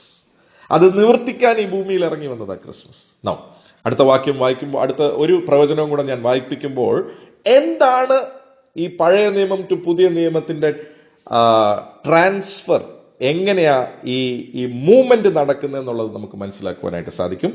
യെശയ്യാവിന്റെ പുസ്തകം 9-ാം അധ്യായം അതിന്റെ 16-ാമത്തെ വാക്യം വായിക്കപ്പെടുന്നു, ശ്രദ്ധിക്കുക. യെശയ്യാവിന്റെ പുസ്തകം 9-ാം അധ്യായം അതിന്റെ 16-ാമത്തെ വാക്യം വായിക്കപ്പെടുന്നു, ശ്രദ്ധിക്കുക. ഈ ജനത്തെ നടത്തുന്നവർ അവരെ തെറ്റിച്ചു കളയുന്നു, അവരാൽ നടത്തപ്പെടുന്നവർ നശിച്ചു പോകുന്നു. അതുകൊണ്ട് യെശയ്യാവിന്റെ പുസ്തകം 9-ാം അധ്യായം 16-ാമത്തെ വാക്യം. യെശയ്യാവിന്റെ പുസ്തകം 9-ാം അധ്യായം അതിന്റെ, ഒരു minute, let me get to that word. 6-ാം വാക്യം. Sorry, it is not 16, it is 6. യെശയ്യാവിന്റെ പുസ്തകം 9-6. നമുക്ക് ഒരു ശിശു ജനിച്ചിരിക്കുന്നു, നമുക്കൊരു ശിശു ജനിച്ചിരിക്കുന്നു, നമുക്ക് ഒരു മകൻ നൽകപ്പെട്ടിരിക്കുന്നു, നമുക്കൊരു മകൻ നൽകപ്പെട്ടിരിക്കുന്നു, ആധിപത്യം തോളിൽ ഇരിക്കും, അവന് അത്ഭുത മന്ത്രി വീരനാം ദൈവം. ശ്രദ്ധിച്ചോണേ, അത്ഭുത മന്ത്രി വീരനാം ദൈവം. നൗ ഇൻഫാക്ട് ഇംഗ്ലീഷ് ബൈബിളിൽ അവിടെ കിങ് ജെയിംസ് വേർഷനിൽ നോക്കിയാൽ വണ്ടർഫുൾ കൗൺസിലർ മൈറ്റി ഗോഡ് എന്നാണ് എഴുതിയിരിക്കുന്നത്. പക്ഷെ മലയാളം ബൈബിളിൽ വരുമ്പം 4 പേരുകളേ ഉള്ളൂ, ഇംഗ്ലീഷ് ബൈബിളിൽ 5 പേരുകളുണ്ട്. അപ്പൊ പഴയ നിയമത്തിൽ ദൈവത്തിന്റെ അടുക്കൽ വരുന്നവരെല്ലാം ഒരു അത്ഭുതത്തിന് വേണ്ടിയാണ് വരുന്നത്. എന്താ അത്ഭുതം? പ്രശ്നമായി പോയി, പരിഹരിക്കണം, ഇനി യാതൊരു രീതിയിലും മുന്നോട്ട് പോകാൻ സാധിക്കത്തില്ല. സോ ദൈവത്തിന്റെ ഒരു വലിയ സ്വഭാവമായിരുന്നു അത്ഭുതം. അവൻ അത്ഭുത മന്ത്രിയായിരുന്നു. 2, ഹി വാസ് എ കൗൺസിലർ. പലപ്പോഴും പഴയ നിയമത്തിൽ നമുക്കിങ്ങനെ കാണുവാനായിട്ട് സാധിക്കും, ദൈവത്തോട് കൗൺസിൽ ചോദിക്കും, അഭിപ്രായം ചോദിക്കും. ഞങ്ങൾ ഈ യുദ്ധത്തിന് പോകാവോ, ഞങ്ങൾ ഈ യുദ്ധത്തിന് പോയാൽ ജയിക്കുവോ, അങ്ങനെ അത് പറയുന്നവരായിരുന്നു പ്രവാചകന്മാർ. അങ്ങനെ കൗൺസിൽ ചോദിക്കും. അപ്പൊ ദൈവം ഒരാളെ കൗൺസിൽ ചെയ്യും. ഓക്കെ, ഈ യുദ്ധത്തിന് നീ പൊക്കോ, ഇതിന് പോകണ്ട, ഈ യുദ്ധം നീ ഇങ്ങനെ ചെയ്യണം, ഇത് നീ ഇങ്ങനെ ചെയ്യണം, എരിഹോ മതിലിനെ ചുറ്റി 7 പ്രാവശ്യം നിങ്ങൾ ഇങ്ങനെ വരണം. ഓരോ കാര്യങ്ങൾക്കും ഒരു ഇൻസ്ട്രക്ഷൻ കൊടുക്കുന്ന ഒരു സ്വഭാവമായിരുന്നു ഓൾഡ് ടെസ്റ്റ്മെന്റിൽ. 3, ഇത് രണ്ടും ദൈവത്തിന്റെ ആട്രിബ്യൂട്ട് ആണെങ്കിൽ, 3-ാമത്തെ കാര്യം പറയുന്ന വീരനാം ദൈവമായിരുന്നു അവൻ. വീരനാം ദൈവം. He is the mighty God, the mighty God എന്നാണ് ഇംഗ്ലീഷിൽ എഴുതിയിരിക്കുന്നത്. He is the mighty God, അതാണ് ദൈവം. അവന്റെ 2 ആട്രിബ്യൂട്ടാണ്. 1 അത്ഭുതങ്ങൾ ചെയ്യുന്നത്, 2 കൗൺസിൽ ചെയ്യുന്നത്, 2 ഇൻസ്ട്രക്ഷൻ കൊടുക്കുന്നത്, ദ റൈറ്റ് ഇൻസ്ട്രക്ഷൻ. ഇത് 3ഉം പഴയ നിയമത്തിൽ നമുക്ക് കാണുവാനായിട്ട് സാധിക്കും. പക്ഷേ ഈ വീരനാം ദൈവം, ഇപ്പോഴാണ് ഞാൻ ക്രിസ്മസിന്റെ സന്ദേശത്തിലേക്ക് വരുന്നത്, ഈ വീരനാം ദൈവം എന്റെ നിത്യ നിത്യപിതാവാകാനായിട്ട് ഭൂമിയിലേക്ക് ഇറങ്ങി വന്നതാണ് ക്രിസ്മസ്. ആ ക്രിസ്മസിൽ കൂടെ അവൻ എൻ്റെ നിത്യപിതാവായതിനാൽ, അത് നിത്യപിതാവാകാനുള്ള വഴി അവൻ തെളിച്ചതിനാൽ, ഇനി എന്നും എന്നേക്കും അവൻ സമാധാന പ്രഭുവായി എൻ്റെ കൂടെ വസിക്കും എന്നുള്ളതാണ് ക്രിസ്മസിന്റെ സന്ദേശം. പഴയ നിയമത്തിൽ എല്ലാവരും ദൈവത്തിന്റെ അടുക്കൽ ഓടുന്നത്, അത്ഭുതത്തിന് ഓടുന്നത് സമാധാനമില്ലാത്തത് കൊണ്ടാണ്. പ്രശ്നം കാരണം സമാധാനമില്ല. അതാണ് അൾട്ടിമേറ്റ്, ഒരു മനുഷ്യന്റെ ഏറ്റവും അൾട്ടിമേറ്റ് റിക്വയർമെന്റ് ഈസ് പീസ്. ഇന്ന് എന്നെ കേൾക്കുന്ന എല്ലാ പ്രിയപ്പെട്ടവർക്കും ഒരൊറ്റ കാര്യം മതി, ദൈവത്തിന്റെ സമാധാനം. ആ സമാധാനത്തിനകത്ത് മുഴുവൻ കാര്യങ്ങളും ഉണ്ട്. നമ്മുടെ പ്രാർത്ഥന ആവശ്യങ്ങൾ പലതുമായിരിക്കാം, പക്ഷെ ഞാനൊരു കാര്യം പറയാം, എല്ലാം അടിസ്ഥാനപ്പെട്ടിരിക്കുന്നത് സമാധാനത്തിനകത്താണ്. ആ സമാധാന പ്രഭു എന്നും എന്നേക്കും എൻ്റെ കൂടെ വസിക്കുവാനായിട്ട്, എൻ്റെ നിത്യപിതാവാകാനായിട്ട് അവൻ ഇറങ്ങി വന്നതാ ക്രിസ്മസ്.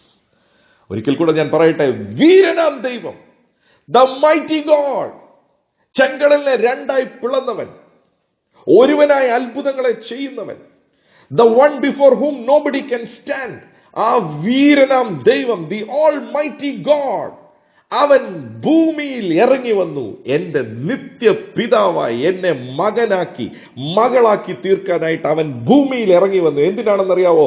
ഈ റിലേഷൻഷിപ്പിൽ ഇനി അവൻ എന്നെ ഇട്ടിട്ട് പോകാൻ സാധിക്കത്തില്ല. ഇനി എന്നേക്കും അവൻ സമാധാന പ്രഭുവായി അവൻ എൻ്റെ കൂടെ വസിക്കുമോ. ഓ, എത്ര വലിയ ഭാഗ്യമാ പ്രിയപ്പെട്ടവരെ ക്രിസ്മസ്. എന്തെങ്കിലും ഭൂമിയിൽ ആഘോഷിക്കുന്നുണ്ടെങ്കിൽ ക്രിസ്മസ് ആണ് ആഘോഷിക്കേണ്ടത്. ക്രിസ്മസിന്റെ സന്ദേശമാണ് ആഘോഷിക്കേണ്ടത്. Because the most greatest thing that has ever happened in history has happened on the day of Christmas. ക്രിസ്മസിന്റെ അന്ന് വീരനാം ദൈവം എന്നെയും നിങ്ങളെയും സ്നേഹിച്ചതുകൊണ്ട് ഭൂമിയിൽ ഇറങ്ങി വന്നു. ഒരു പദ്ധതി ഉണ്ടാക്കണം, നിങ്ങളുടെയും എന്റെയും നിത്യപിതാവ്. ഓർത്തോണേ, ബാക്കി ഒരിടത്തും നിത്യത എന്ന് എഴുതിയിട്ടില്ല. നിത്യപിതാവ്, നിത്യപിതാവ് is going to be our eternal father, eternal father. ഇവിടുത്തെ നമ്മുടെ പിതാവ് മരിച്ചുപോയി കാണും. ഇവിടുത്തെ നമ്മുടെ പിതാവ് അല്ലെങ്കിൽ കുറെ കാലങ്ങൾ കഴിയുമ്പോൾ നമ്മളിൽ നിന്ന് മാറ്റപ്പെടും, അല്ലെങ്കിൽ നമ്മൾ അവരിൽ നിന്ന് മാറ്റപ്പെടും. പക്ഷേ ഈ relationship, it is going to be eternal. And because it is going to be eternal relationship, ആ സമാധാന പ്രഭു നമ്മുടെ കൂടെ എന്നും എന്നേക്കും വസിക്കുന്നതാണ് പുതിയ നിയമം. Oh, what a glory it is, what a joy it is. Now let me come to the conclusion. So പുതിയ നിയമം ഉണ്ടാക്കുവാനായിട്ട് ഇറങ്ങി വന്നു. He wanted to base it on a relationship rather than rules. Rules അല്ല, റിലേഷൻഷിപ്പിലാണ് പുതിയ നിയമം ഉണ്ടാക്കിയത്. എന്ത് റിലേഷൻഷിപ്പാണ്? ഒരു നീ ചെയ്താൽ ഞാൻ ചെയ്യുമെന്നുള്ള റിലേഷൻഷിപ്പ് അല്ല. It is a father son relationship where എന്റെ പ്രവൃത്തി കാരണമല്ല അനുഗ്രഹിക്കപ്പെടുന്നത്, എന്റെ അവകാശമാണ് അനുഗ്രഹം. എനിക്കൊരു തെറ്റുപറ്റിയെന്ന് പറഞ്ഞ് വിട്ടിട്ട് പോകുന്നവനല്ല എൻ്റെ അപ്പൻ. ആ അപ്പൻ ആകാനായിട്ടാണ് ദൈവം ഭൂമിയിൽ വന്നത്. അതാണ് Christmas. Now what a great privilege it is. നാട്ടുകാര് ദൈവമേ എന്ന് വിളിക്കുന്നവൻ എൻ്റെ അപ്പനാകാനായിട്ട് ഭൂമിയിൽ ഇറങ്ങി വന്നു. എല്ലാവർക്കും വേണ്ടിയാ, മാനവജാതിക്ക് വേണ്ടിയാ ഇറങ്ങി വന്നത്. It is for every one. But എങ്ങനെ അവൻ എൻ്റെ അപ്പനാകും? അതുകൂടെ നമ്മൾ ഇന്ന് പറഞ്ഞ് നമ്മൾ പ്രാർത്ഥിക്കാൻ പോവുകയാണ്. സോ ഈ ഭൂമിയിൽ ഇറങ്ങി വന്നപ്പോൾ യേശുവിനെ നിങ്ങൾ ശ്രദ്ധിച്ചാൽ ഒരു കാര്യം നിങ്ങൾക്ക് നന്നായിട്ട് കാണുവാനായിട്ട് സാധിക്കും. തന്റെ പിതാവ്, തന്റെ ഗോഡ് ഹെഡ് എപ്പോഴും അഡ്രസ് ചെയ്തത് പിതാവേ എന്ന, അപ്പ എന്ന, പിതാവേ, മൈ ഫാദർ, മൈ ഫാദർ. ഒരിക്കൽ പോലും യേശു ബാക്കി എല്ലാവരും ദൈവമേ എന്ന് വിളിക്കുന്നവനെ ദൈവമേ എന്ന് വിളിച്ചില്ല. എപ്പോഴും മൈ ഫാദർ, മൈ ഫാദർ. എന്താ? അതാണ് വിളിക്കേണ്ടത്. That is the relationship he wanted to establish. തനിക്കും പിതാവിനുമുള്ള അതേ റിലേഷൻഷിപ്പ് ഭൂമിയിലുള്ള നിങ്ങൾക്കും എനിക്കും ദൈവവുമായിട്ട് ഉണ്ടാക്കാനായിട്ടാണ് യേശു ഭൂമിയിൽ ഇറങ്ങി വന്നത്. He became A mediator of the new covenant. Now അവിടെ നമുക്ക് കാണുവാനായിട്ട് സാധിക്കും, ഒരേ ഒരു സ്ഥലത്ത് മാത്രം യേശു ദൈവമേ എന്ന് വിളിച്ചു. മർക്കോസ് എഴുതിയ സുവിശേഷം അതിന്റെ 15-ാം അധ്യായം അതിന്റെ 34-ാമത്തെ വാക്യം വായിക്കപ്പെടുന്നു. ശ്രദ്ധിക്കാം. മർക്കോസ് എഴുതിയ സുവിശേഷം 15-ാം അധ്യായം അതിന്റെ 34-ാമത്തെ വാക്യം വായിക്കപ്പെടുന്നു. 9-ാം മണി നേരത്ത് യേശു എന്റെ ദൈവമേ. ഇത് ക്രൂശിൽ വെച്ചാ യേശു വിളിക്കുന്നത്. നോക്കിയേ, ആ അത്രയും കാലങ്ങളിൽ ഒരിക്കൽ പോലും യേശു ദൈവമെന്ന് വിളിച്ചിട്ടില്ല. മൈ ഫാദർ, അപ്പ എന്നേ വിളിച്ചിട്ടുള്ളൂ. പക്ഷെ അവിടെ വെച്ച് അവൻ ദൈവമേ എന്ന് വിളിച്ചു. എന്തുകൊണ്ടാ വായിക്കപ്പെടും? അതൊന്നുകൂടെ വായിച്ചു ഫുൾ ഒന്ന് 9-ാം മണി നേരത്ത് യേശു, എന്റെ ദൈവമേ നീ എന്നെ കൈവിട്ടതെന്ത് എന്നർത്ഥമുള്ള എലോഹി എലോഹി ലമ്മ ശബക്താനി എന്ന് അത്യുച്ചത്തിൽ നിലവിളിച്ചു. എപ്പോൾ ആ റിലേഷൻഷിപ്പ് കട്ടായോ അപ്പോൾ അവൻ ദൈവമായി തീർന്നു. എന്തുകൊണ്ടാണ് റിലേഷൻഷിപ്പ് കട്ടായത്? ബിക്കോസ് ദൈവത്തിന് ഒരു സ്റ്റാൻഡേർഡ് ഉണ്ട്. ആ സ്റ്റാൻഡേർഡിനെ നിവർത്തിക്കാനായിട്ടാണ് യേശു ഭൂമിയിൽ ഇറങ്ങി വന്നത്. ആ സ്റ്റാൻഡേർഡ് ഇങ്ങനെയാണ്: പാപത്തിന്റെ ശമ്പളം മരണം. ദൈവത്തിന്റെ സ്റ്റാൻഡേർഡ് പാപത്തെ ശിക്ഷിക്കുക എന്നുള്ളതാണ്. ആ ശിക്ഷ യേശു തന്റെ ശരീരത്തിൽ ഏറ്റെടുത്തു. പ്രിയപ്പെട്ടവരെ, അതുകൊണ്ടാണ് അവൻ ക്രൂശിൽ ബലിയായി തീർന്നത്. അതുകൊണ്ടാണ് അവൻ ക്രൂശിൽ ബലിയായി തീർന്നത്. നിങ്ങളെ എന്നെയും സ്നേഹിക്കുന്നത് കൊണ്ട്, നിങ്ങളെ എന്നെയും സ്പെയർ ചെയ്യുവാനായിട്ട്, നിങ്ങളെ എന്നെയും രക്ഷിക്കുവാനായിട്ട് ദൈവത്തിന്റെ കോപാഗ്നിയിൽ യേശു വീണു. ദൈവത്തിന്റെ സ്റ്റാൻഡേർഡിൽ അവൻ ദൈവം തന്നെയാണ്. അവൻ മനുഷ്യനായി ഇറങ്ങി വന്ന് അവന്റെ അതേ സ്റ്റാൻഡേർഡിലുള്ള കോപാഗ്നിക്കകത്ത് അവൻ ഇറങ്ങി ആ സ്റ്റാൻഡേർഡിനെ അവൻ നിവർത്തിച്ചു. നമുക്കൊരു വാക്യം വായിക്കുമ്പോൾ അത് നമുക്ക് മനസ്സിലാകും. ഗലാത്യർക്ക് എഴുതിയ ലേഖനം അതിന്റെ 2 കൊരിന്ത്യർ, ഗലാത്യരല്ല 2 കൊരിന്ത്യർ അതിന്റെ 5-ാം അധ്യായം അതിന്റെ 21-ാമത്തെ വാക്യം വായിക്കപ്പെടുന്നു. ശ്രദ്ധിക്കുക. പാപം അറിയാത്തവനെ നാം അവനിൽ ദൈവത്തിന്റെ നീതി ആകേണ്ടതിന് അവൻ നമുക്ക് വേണ്ടി പാപമായി തീർന്നു. പ്രിയപ്പെട്ടവരെ, അവൻ നമുക്ക് വേണ്ടി പാപമായി തീർന്നു. He became sin so that we will become righteous. ആ സ്റ്റാൻഡേർഡ്, അതാണ് ഞാൻ പറഞ്ഞത്. ദൈവത്തെ പ്രസാദിപ്പിച്ച ഒറ്റ വ്യക്തി യേശു മാത്രമേ ഉള്ളൂ. പക്ഷേ ആ പ്രസാദിപ്പിച്ച വ്യക്തിയിൽ കൂടെയാണ് പുതിയ നിയമം സൃഷ്ടിക്കപ്പെട്ടത്. എങ്കിലും പാപത്തിന്റെ ശമ്പളമായ മരണം, അതിന്റെ ശിക്ഷ തികയ്ക്കണമായിരുന്നു. അതാണ് ക്രൂശിൽ യേശു തികച്ചത്. നോ, അവിടെ വെച്ചാ യേശു വിളിച്ചത് ദൈവമേന്ന്. വേറെ ഒരിടത്തും ദൈവമേന്ന് വിളിച്ചിട്ടില്ല. ഞാൻ ഈ കഴിഞ്ഞ ദിവസങ്ങളിൽ ഒരു വളരെ മനോഹരമായ ക്യാപ്ഷൻ ഞാൻ വായിക്കുവാനായിട്ടിടയായി. The Son became a sinner so that sinners can become sons. ഞാൻ ഒരിക്കൽ കൂടെ പറയാം. The Son became a sinner so that sinners can become sons. പുത്രൻ പാപിയായി തീർന്നു, പാപമായി തീർന്നു.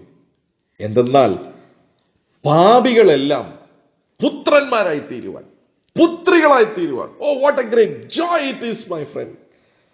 That is Christmas. ദൈവം ഭൂമിയിൽ മനുഷ്യനായി ഇറങ്ങി വന്നത് എന്തിനാണെന്നറിയാവോ? He became a sinner. He was crucified. എല്ലാ പാപത്തിന്റെയും കോപാഗ്നി അവൻ ഏറ്റെടുത്ത് അവന്റെ ശരീരത്തിൽ അതിന്റെ വേദന സഹിച്ചു. ആ യാഗം അർപ്പിച്ചത് എന്തിനാണെന്ന് ചോദിച്ചാൽ, the Son became a sinner so that sinners can become sons. So ഒരു വലിയ വഴി യേശു തുറന്നു. അതാണ് പുതിയ നിയമം.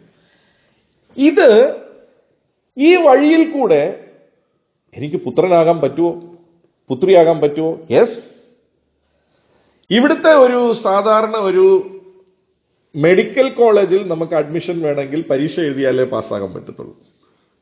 പക്ഷേ ദൈവത്തിന്റെ മകനാകാനും ദൈവത്തിന്റെ മകളാകാനും എന്നെ കേൾക്കുന്ന പ്രിയപ്പെട്ടവരെ, നിങ്ങൾ ഒരു പരീക്ഷയും എഴുതണ്ട. ഒരു സിവിൽ സർവീസിൽ കയറണേല് സിവിൽ സർവീസ് എക്സാം എഴുതിയാലേ IAS IPS കിട്ടത്തുള്ളൂ. പക്ഷേ ഈ പുതിയ നിയമത്തിനകത്ത് എനിക്ക് ദൈവത്തിന്റെ മകനായി തീരുവാൻ, ദൈവം എന്റെ നിത്യ പിതാവായി തീരുവാൻ ഒറ്റ കാര്യം ചെയ്താൽ മതി. അതാണ് the golden verse in the Bible. John 3:16, Yohannan 3:16.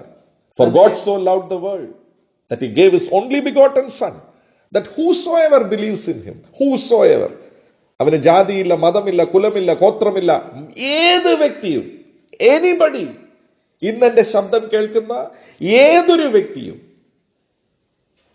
വിശ്വസിച്ചാൽ അവൻ നശിച്ചു പോകാതെ അവന് നിത്യജീവൻ പ്രാപിക്കും. മലയാളത്തിലും കൂടെ വായിക്കപ്പെടുന്നു, ശ്രദ്ധിക്കുക. തന്റെ ഏകജാതനായ പുത്രനിൽ ആ. വിശ്വസിക്കുന്ന ഏവനും നശിച്ചു പോകാതെ നിത്യജീവൻ പ്രാപിക്കേണ്ടതിന് ദൈവം അവനെ നൽകുവാൻ തക്കവണ്ണം ലോകത്തെ സ്നേഹിച്ചു. അതാണ് ക്രിസ്മസ്. That is Christmas. ദൈവം തന്നെ മനുഷ്യനായി ഇറങ്ങി വന്നു. Let me tell you, the greatest gift നിങ്ങൾക്കും എനിക്കും കിട്ടാവുന്നത് യേശുവാണ്. യേശുവിനേക്കാൾ വലിയൊരു ഗിഫ്റ്റ് നമ്മുടെ ജീവിതത്തിൽ ഇനി കിട്ടാനില്ല പ്രിയപ്പെട്ടവരെ. എല്ലാം നിവൃത്തീകരിച്ചിട്ട് പറഞ്ഞു, ഇതൊന്ന് വിശ്വസിച്ചാൽ മതി, നിനക്ക് മകനാകാം, നിനക്ക് മകളാകാം. ഒരിക്കൽ മകനായാൽ, ഒരിക്കൽ മകളായാൽ ഈ ഭൂമിയിലുള്ള ഒരു നിയമത്തിന് പോലും ഒരു അപ്പനെയും മകനെയും പിരിക്കാൻ സാധിക്കത്തില്ല. ചിലപ്പം ഭർത്താവിനെയും ഭാര്യയും പിരിക്കാൻ വരെ ഈ ഭൂമിയിൽ ചില നിയമങ്ങളുണ്ട്. ഞാൻ പറയുന്നത് ഭൂമിയിലെ നിയമങ്ങളാണ്, ദൈവത്തിന്റെ നിയമങ്ങളല്ല. ഈ ഭൂമിയിൽ പോലും നിയമങ്ങളില്ല ഒരു അപ്പനെയും മകനെയും പിരിക്കാൻ. ഒരിക്കലും പറയാൻ പറ്റത്തില്ല ഇതിനി എന്റെ മകനല്ല എന്ന് പറയാൻ പറ്റത്തില്ല. ആർക്കും പറയാൻ പറ്റത്തില്ല ഇത് ഇനി എന്റെ അപ്പനല്ലെന്നും പറയാൻ പറ്റത്തില്ല.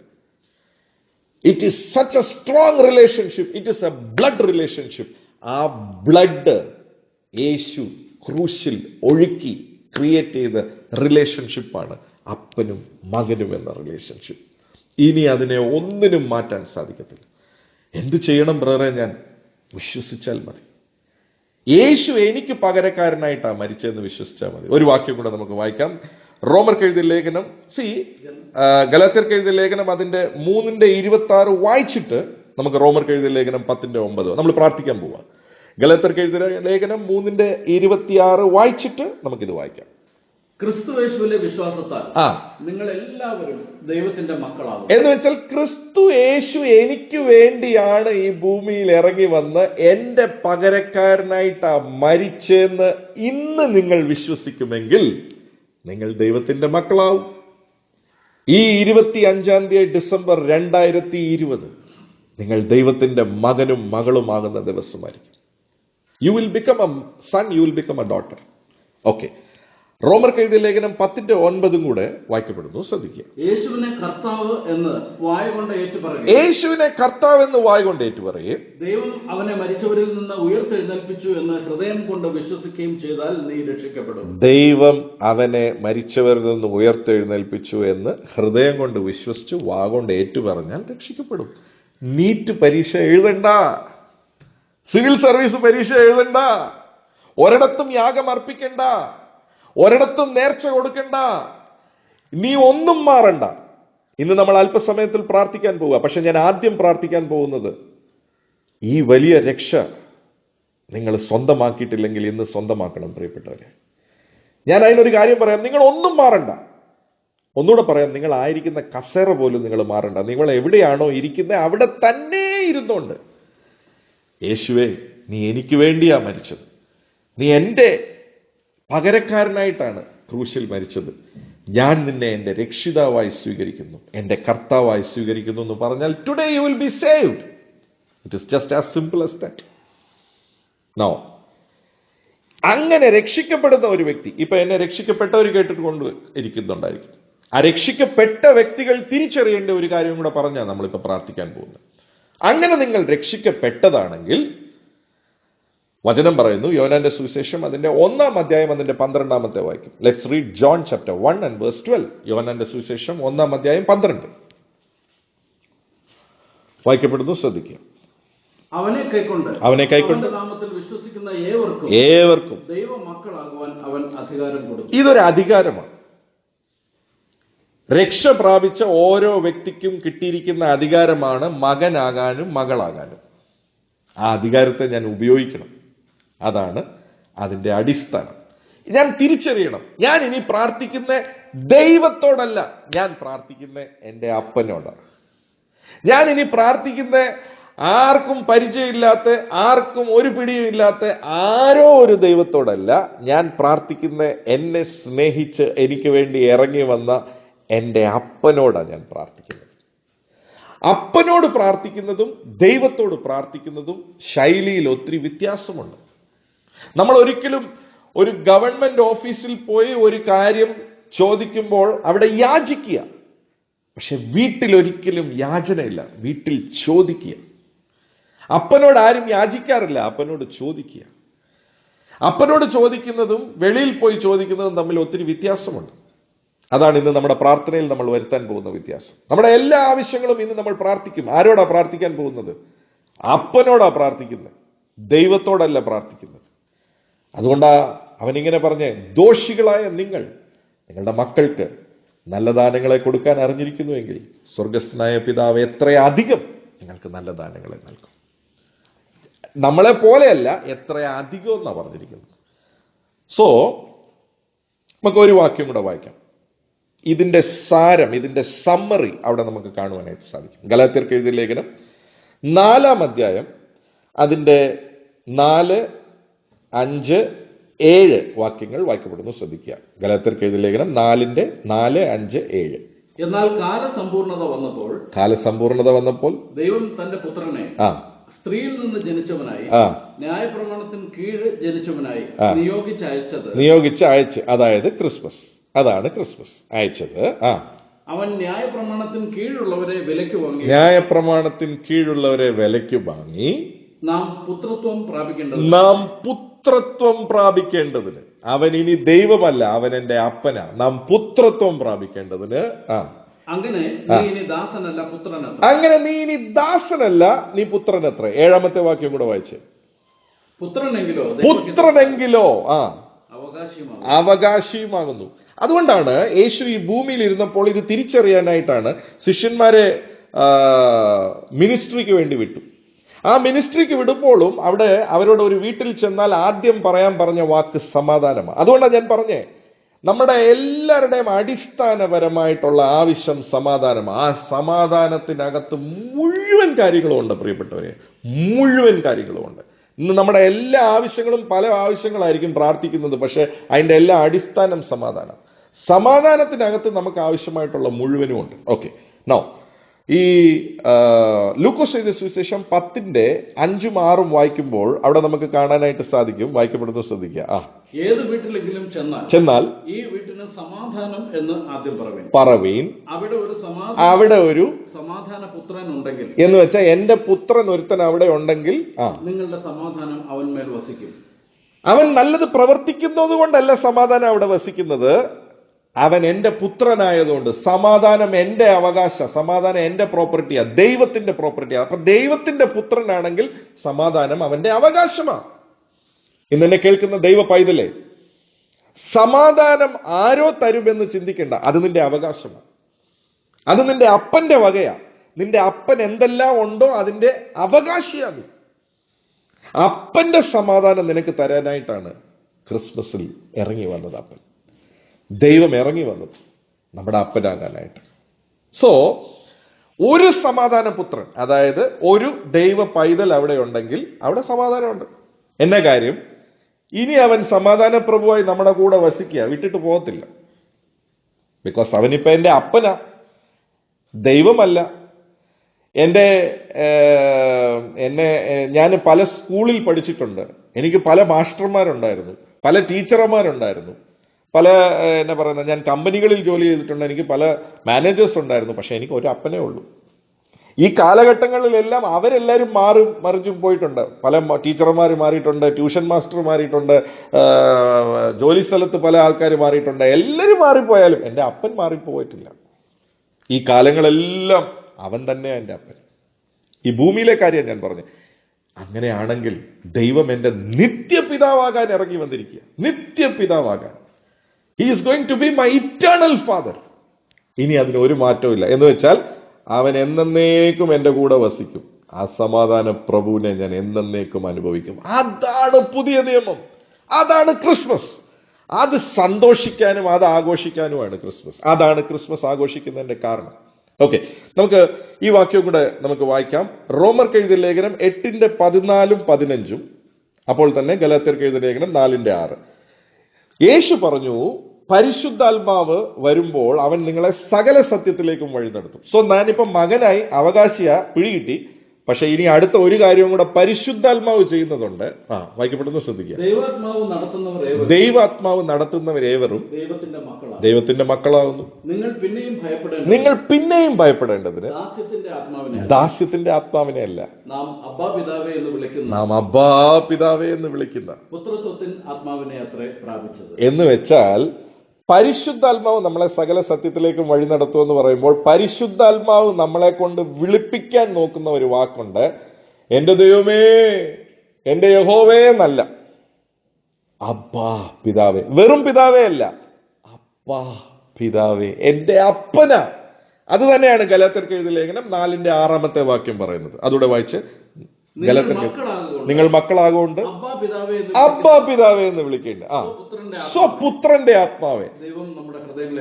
സ്റ്റാൻഡേർഡ് കുറഞ്ഞ ആത്മാവേ അല്ല, സെയിം പുത്രന്റെ ആത്മാവാ എന്റെ ഉള്ളിലിരിക്കുന്നത്. ഞാൻ അപ്പ എന്ന് പറഞ്ഞാല് എങ്ങനെ എന്റെ അപ്പൻ എനിക്ക് വേണ്ടി ഇറങ്ങും, അതുപോലെ തന്നെ. Oh, what a great privilege it is my friends.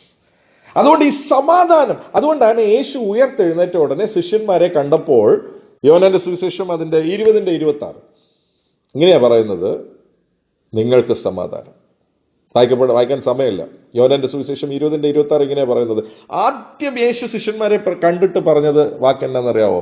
നിങ്ങൾക്ക് സുഖമാണോ എന്നല്ല ചോദിച്ചത്, നിങ്ങൾക്ക് ഒരു എന്നേലും കാര്യങ്ങൾ തരാമെന്നല്ല പറഞ്ഞു. ഹി സെഡ്, നിങ്ങൾക്ക് സമാധാനം, പീസ് അൺടു യു. ഒന്ന് വായിക്കാവോ? 8 ദിവസം കഴിഞ്ഞിട്ട് ശിഷ്യന്മാർ പിന്നെയും അകത്ത് കൂടിയിരിക്കുമ്പോൾ തോമസ് ഉണ്ടായിരുന്നു. വാതിൽ അടച്ചിരിക്കെ യേശു വന്ന് നടുവിൽ നിന്നുകൊണ്ട്, നിങ്ങൾക്ക് സമാധാനം, പീസ്. എന്താ പീസ്? ഷലോം എന്താണ്? ഞാൻ പറഞ്ഞു, ഷലോമിനകത്ത് പീസ് ഉണ്ട്, ഹാർമണി ഉണ്ട്, ഹോൾനെസ് ഉണ്ട്, കംപ്ലീറ്റ്നെസ് ഉണ്ട്, പ്രോസ്പെറിറ്റി ഉണ്ട്, വെൽഫെയർ ഉണ്ട്, ട്രാൻക്വിലിറ്റി ഉണ്ട്. ഒരു മനുഷ്യന് എന്തെല്ലാം ആവശ്യമോ അത് മുഴുവനും സമാധാനത്തിനകത്തുണ്ട്. ആ സമാധാനം എന്നേക്കും നമ്മുടെ കൂടെ ഇരിക്കുവാനായിട്ടാണ് യേശു ഭൂമിയിൽ ഇറങ്ങി വന്നത്. അതാണ് ക്രിസ്മസ്. ഞാൻ ഒരു നിമിഷം എന്നെ തന്നെ ഒന്ന് ചിന്തിക്കുകയായിരുന്നു. ചിലർ ചിന്തിക്കും, അപ്പൊ അപ്പൻ എന്ന് പറയുമ്പം എന്തു ആകാവോ? ഞാൻ എൻ്റെ മക്കളുടെ കാര്യം ഒന്ന് ചിന്തിക്കായിരുന്നു. നിങ്ങളുടെ കാര്യം നിങ്ങൾ ചിന്തിച്ചാൽ നിങ്ങൾക്കും ഇത് തന്നെ തോന്നുമായിരിക്കും. ഞാനൊരു അപ്പൻ എന്നുള്ള നിലയ്ക്ക് എൻ്റെ ചുമതല എന്തൊക്കെയാ എൻ്റെ മക്കളുടെ കാര്യത്തിൽ? ഒന്ന്, ഞാൻ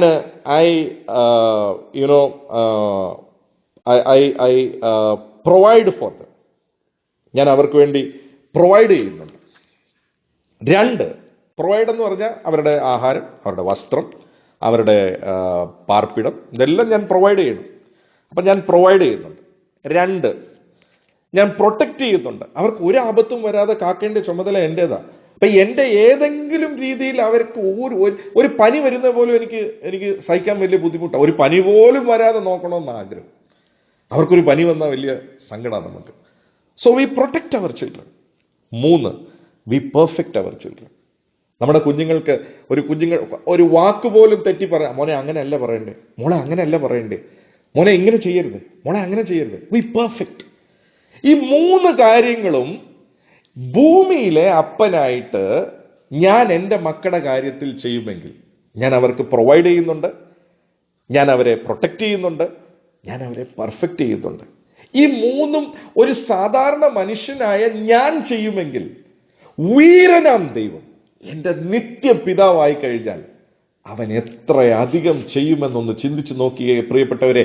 എൻ്റെ സാമ്പത്തിക ശേഷി അനുസരിച്ചാണ് ഞാൻ എൻ്റെ മക്കൾക്ക് പ്രൊവൈഡ് ചെയ്യുന്നത്. പക്ഷേ വീരനാം ദൈവം നിങ്ങളുടെ എൻ്റെ അപ്പനാണെങ്കിൽ അവൻ്റെ മഹത്വത്തിന്റെ ധനത്തിനൊത്തവണ്ണമായിരിക്കും നിങ്ങളുടെ എൻ്റെ പ്രൊവിഷൻ.